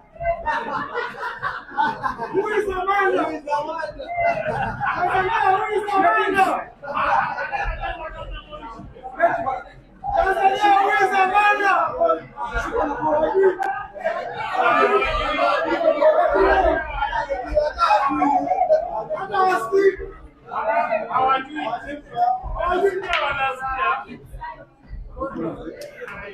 Here we are with Hussein getting to break big, putting one red. This is a test now of Abdullah Hussein's mental character.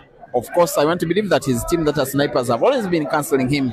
He's a very good player, I don't doubt. But somehow, in many long races, as long as he doesn't lead big at the business end of the game, when he plays for 3 hours plus, he just loses it for whatever reason.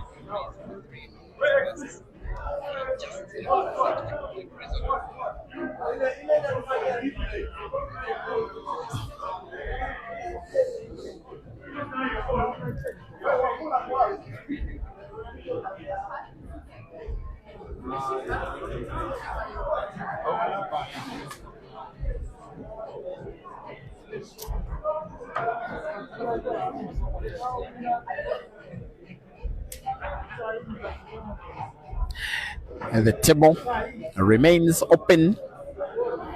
So of course the Tanzanian to play it is very tricky. Of course he knows that if he doesn't go for the frame now, maybe his opponent will. He will play not to pot. He leaves it for Ishmael to decide which color he'll want to play.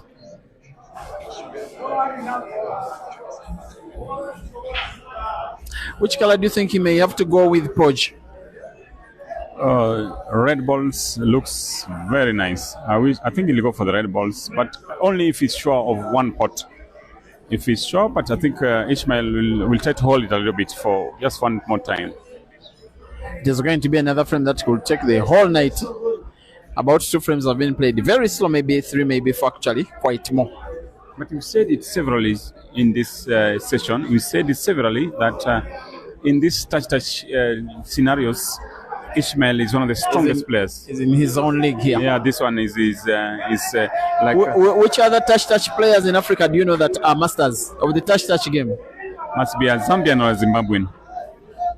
It's mostly Zimbabwe. Do you know the guy called Nkoli Matang? Oh, I don't know. Do you know Moses Mafia? Oh, Mafia is a good friend of mine. But then he beat me. He gave me a. Oh. You give them the touch game and see.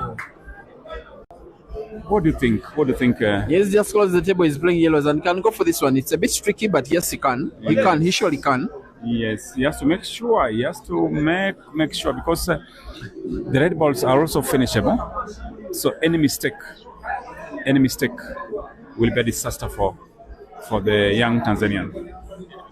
He will want to play not to this time round. And you can't blame him for that. Yeah, he just wants to be absolutely sure that whatever he's doing is safe enough for him.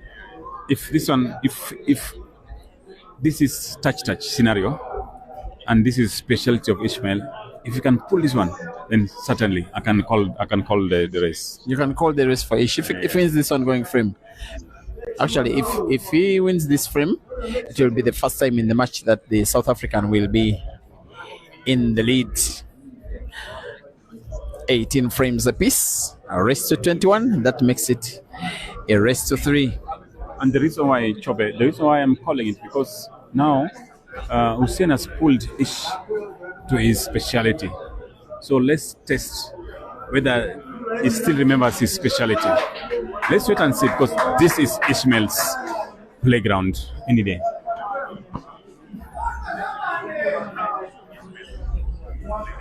But of late, I think the Tanzanian boy has also perfected a bit of touch, but we are just basing on the statistics on the ground. We are basing it on the scenarios we watched. We're basing it on so many fundamentals of the players. This touch scenario, it is normally Ishmael's specialty. So let's wait and see. Let's wait and see how he does it because this is the first time he has a chance. A big chance to be in front, and if he goes front, I think he'll put the Tanzanian under big pressure because if you look at those statistics, Hussein Abdullah has not been very good on the international matches towards the end. He's been a bit vulnerable. So let's wait and see. This is now or never. He has to do it. He has no option. He has to do it. The Tanzanian Abdullah has to do it. He's one of the most experienced Tanzanian players. He's been top in Tanzania for quite a number of years. He's been the big name. He's gone to China, he's gone to Morocco, he's gone to so many places in South Africa, so many cities. He's been there. How about that? How that was shot, ladies and gentlemen. That is good. Good recovery from Hussein Abdullah.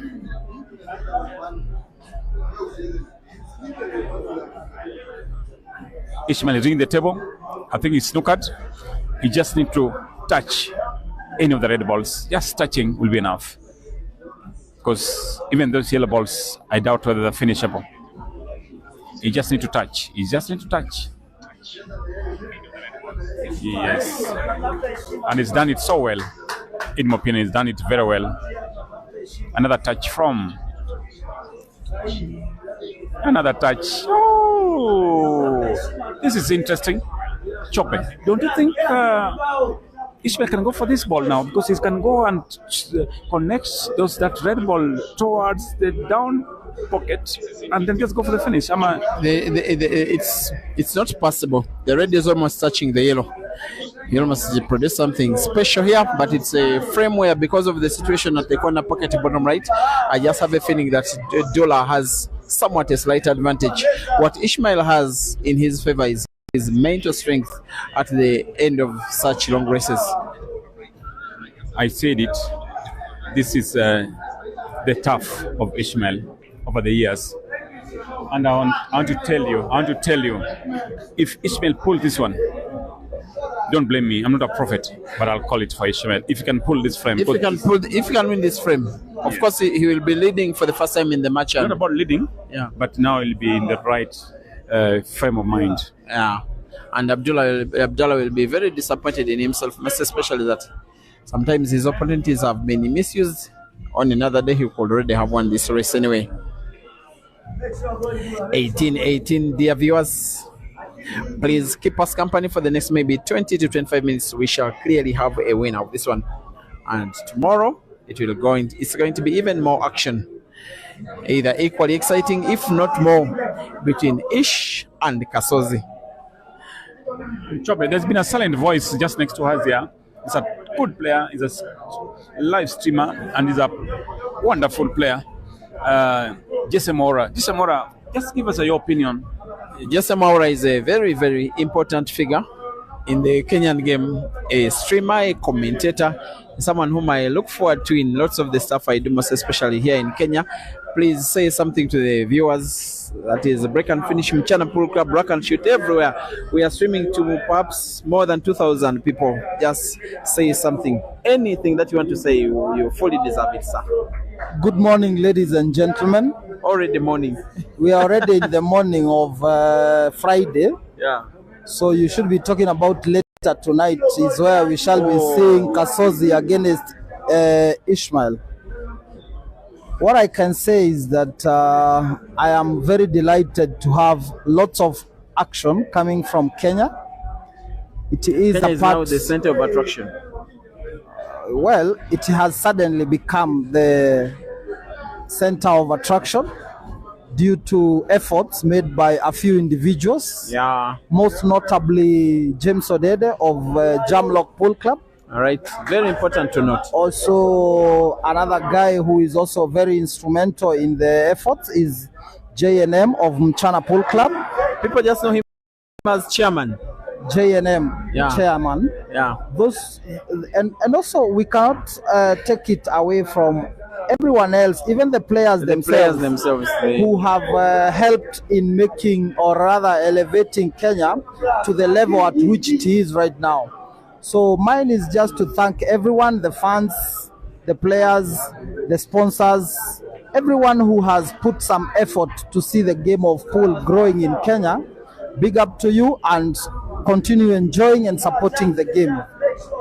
For me, I just want to thank you in particular for always giving us the game from Kenya. The other day you were in Nakuru, I was watching from home.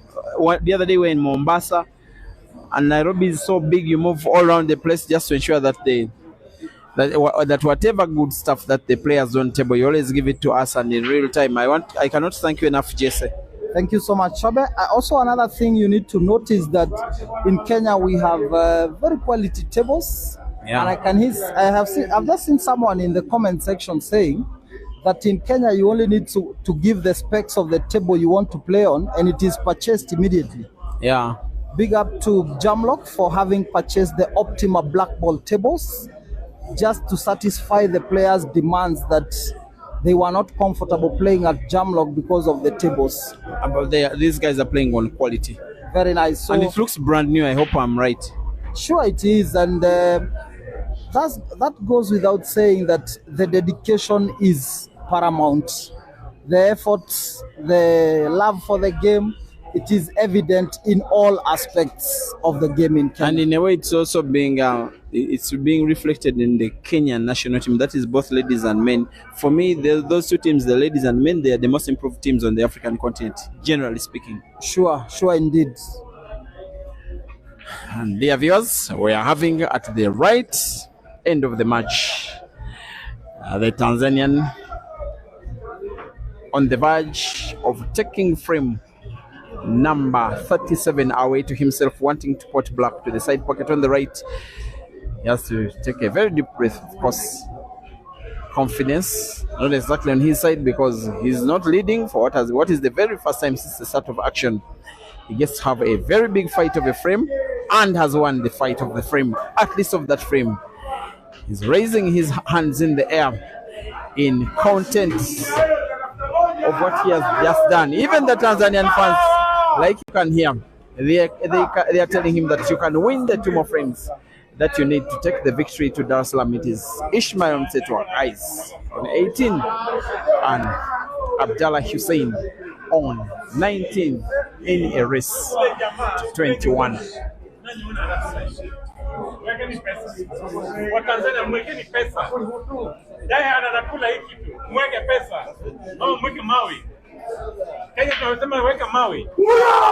There has been a scratch in frame number 39, perhaps frame number 38, and this one would be very, very, very wary. This is not where you get to break with a scratch. Ishmael having his hands on the table, contemplating a move that could win him a very, very, very critical frame. If he wins this with his visit of the table, if he needs to win 1 out of 3, you get a feeling he can and surely can, for himself, for snipers, for Tanzania.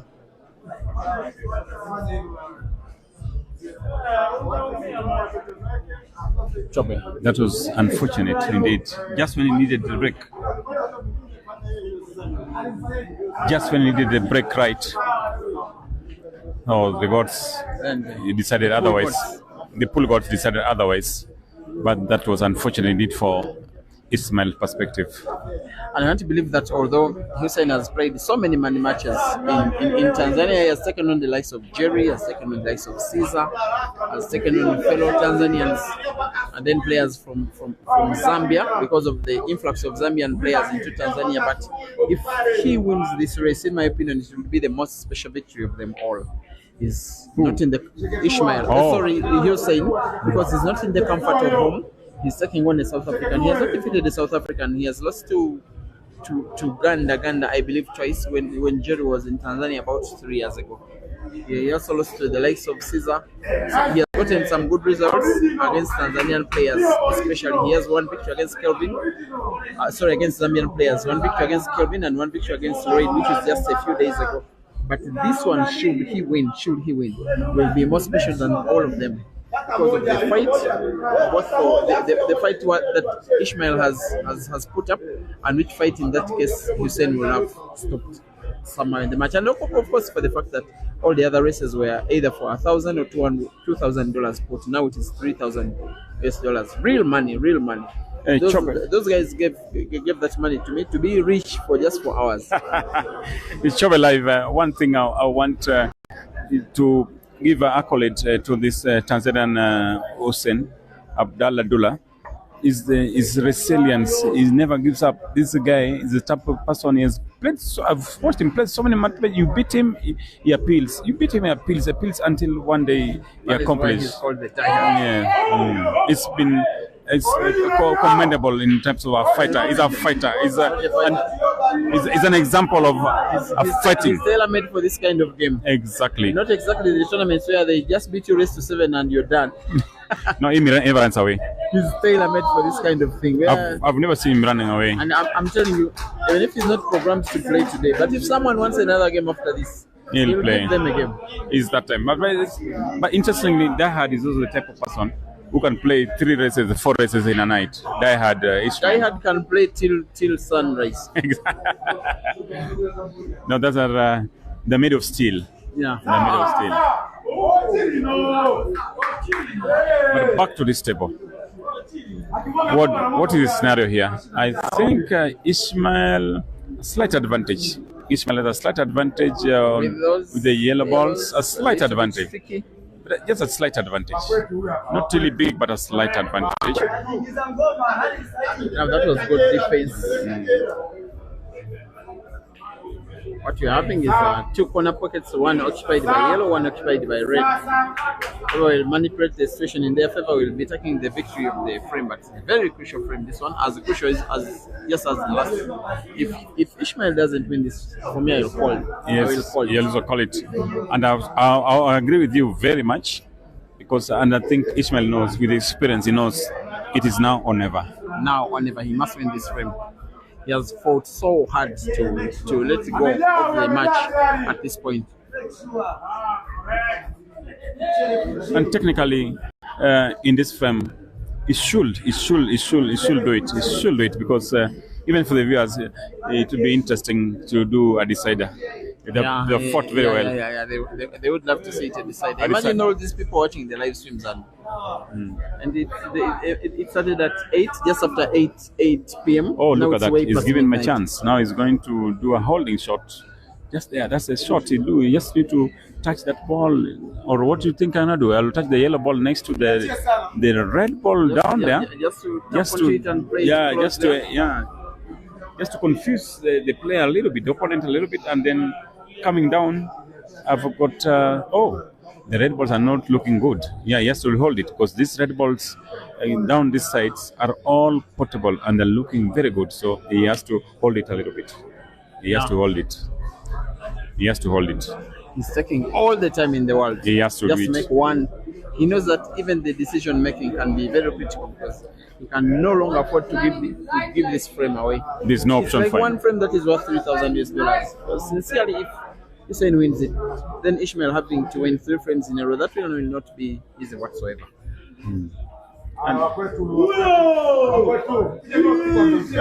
If there's a player, we always say the Zimbabweans are very slow players. They can hold you and squeeze you. Actually, Zimbabweans go for the game. It is just my good friend Sakala who, when he decides to hold the game, he will hold the game.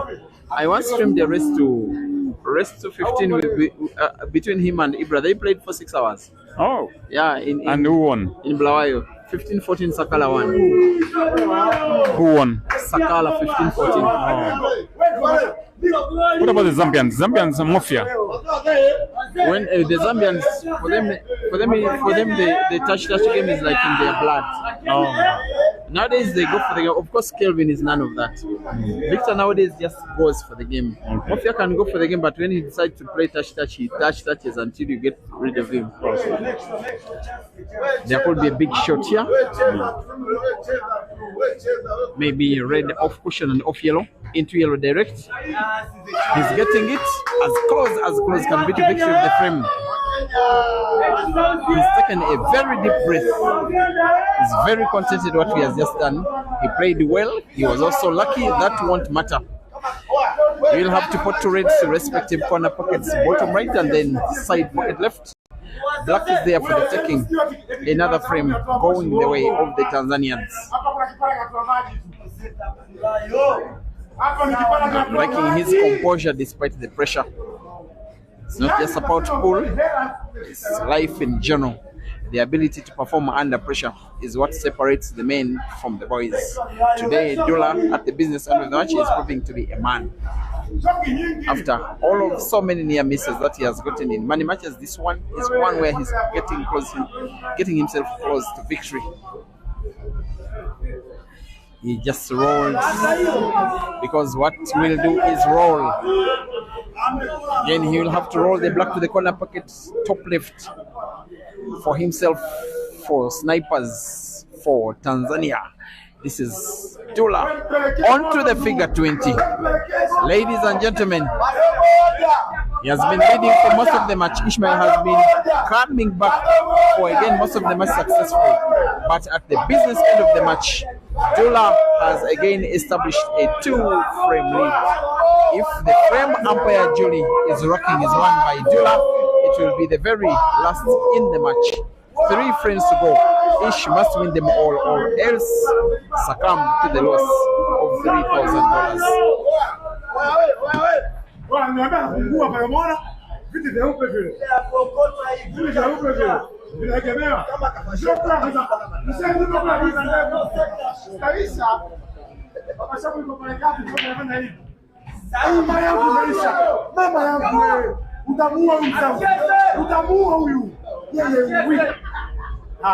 Yani huyo biashara imeisha. Sana kisata na mkabuku. Oya, aida yani wewe vile vile yani tara. Amkimbia sana na wewe. Chapungua.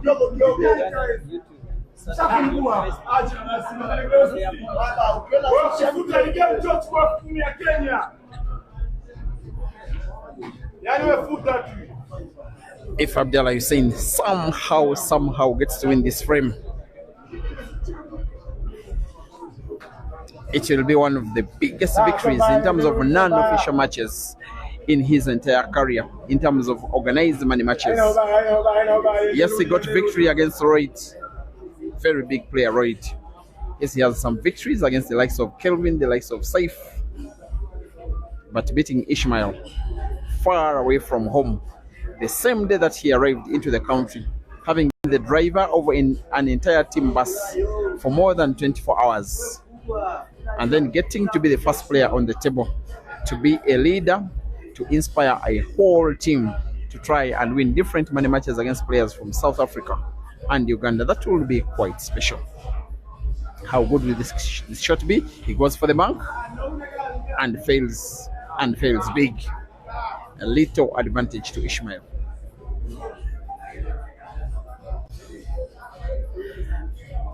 JAMLOCK is pretty much full to capacity, but then the fact that their favorite is the guy that must win 3 frames in a row, and while he's seemingly intent on going for the frame, there is a yellow of Ishmael that is so close to the cushion on the left, on the right, sorry.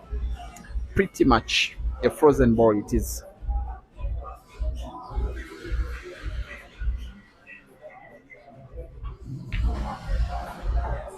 Come on, Ish, come on, Ish. At one point, he has to play that yellow that is frozen against the right cushion. Kill him very slowly.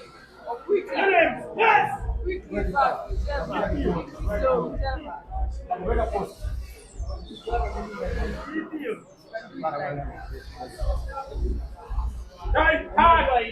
Come on.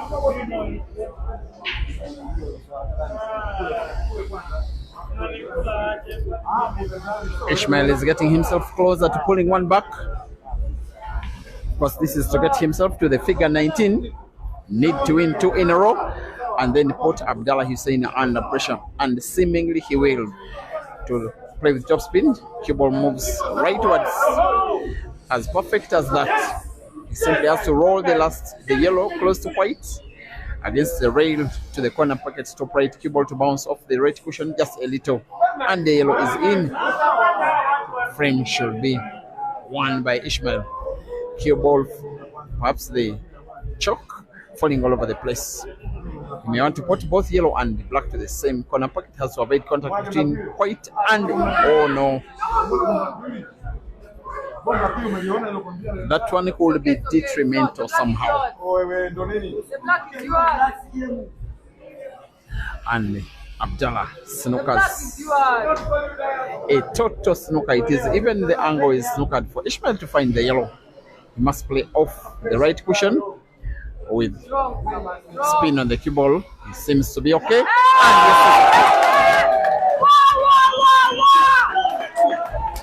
Finding the angle, putting the yellow, celebrated by the Kenyans as though it is the winning shot of the match.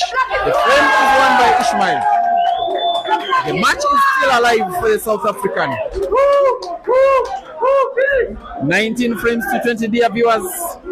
2 more frames to go at maximum, both of which Ishmael must win or else lose the race, the match, and the money. Shut them up! Play your game!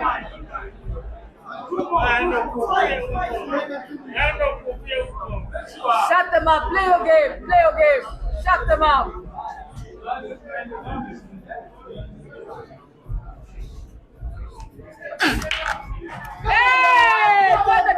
Another chance, this time even bigger for Ishmael. This is going to be the last time he is breaking a frame in the match. If he wins it, this ongoing frame, then the decider shall be broken by Abdullah. But what a break it has been.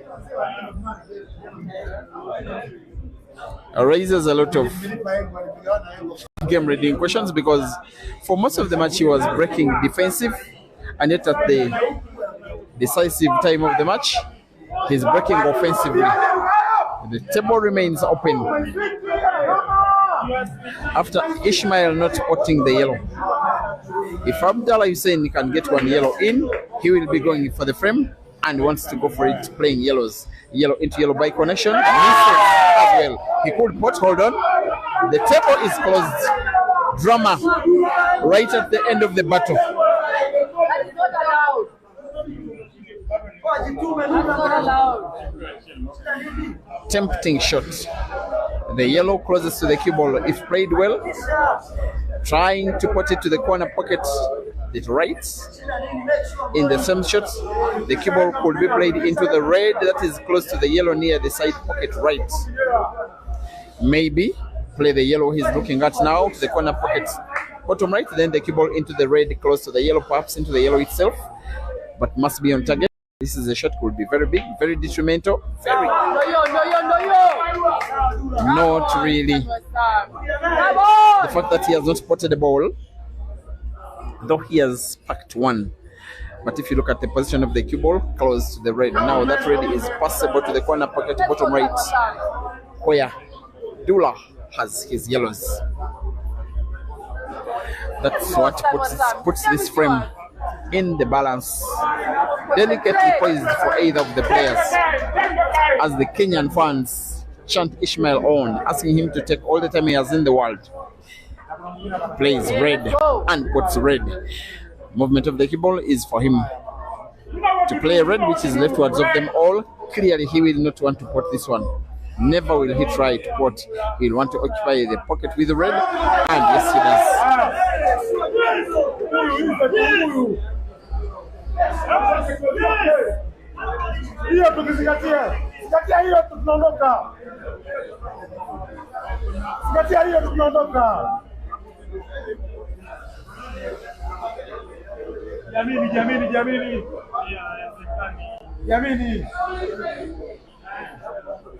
Jamini, tulivu tu. Wewe ni mwanaume, Jamini.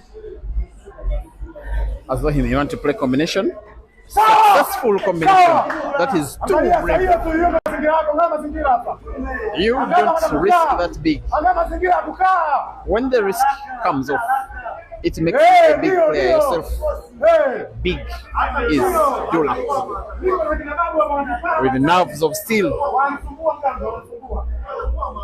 at the business end of the match. How good will the keyboard be? Now this is so good. As he puts the yellow, that is topwards of them all. If he plays it with backspin, the keyboard could be played into the red. That has so big proximity to the yellow to open up the frame, try and take Ishmael down and take him down now. The idea, cue ball into the yellow. It is open. Finishable frame.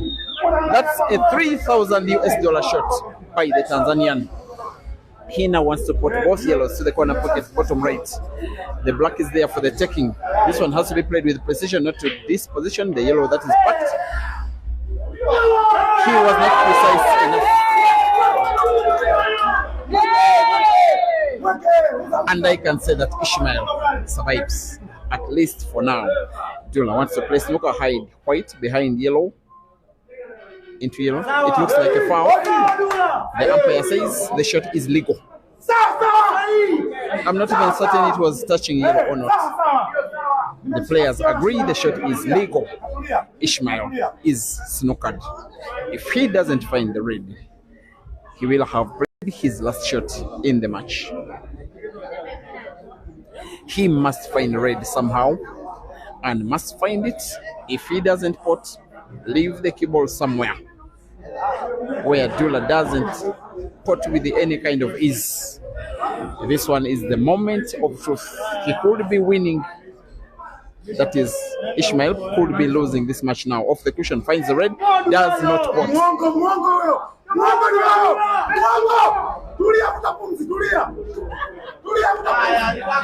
There is every chance that the South African may have played his last shot of the match. For Abdullah to put with backspin, has to make sure has to calm himself down, has to be composed, has to be on target as he aims for one final time, one big shot to win one big match. It's in. Celebrations are in order in Dodoma, in Dar es Salaam, in Namanga, in Arusha, in Singida, as Abdullah Hussein sips water for one last time for what will be one of the most renowned money match victories of his career. For most of the match he has been leading. Ishmael has been fighting, but Hussein has been responding to the fight and is winning the fight and is putting the block and is winning the match. After all the fights, all the drama, all the emotion, victory is for Abdullah.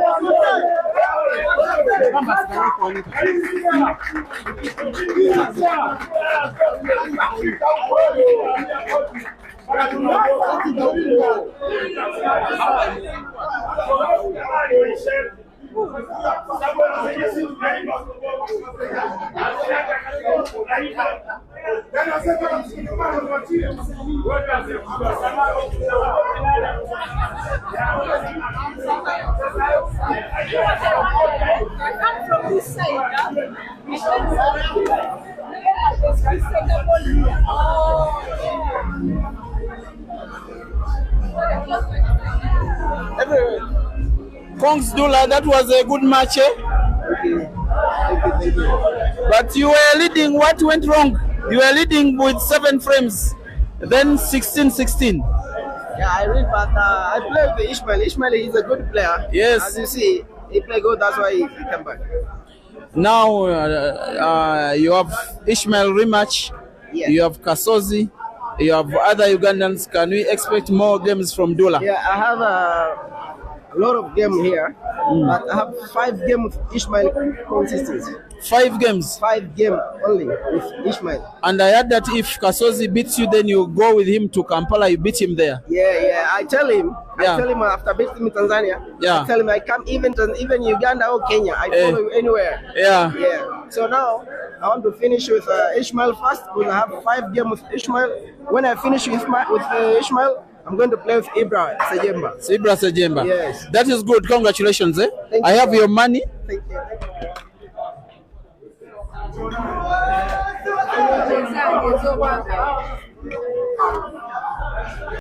Hivi kaka, mbona uambii wa Tanzania kitu? Kwanza ni wapongeze wa Tanzania na niwashukuru kwa sapoti. Niko mbele yao, wako nyuma yangu. Waonyeshe hela yako hiyo ulioshinda hiyo. Rais wangu ambaye amenifanya leo niko hapa.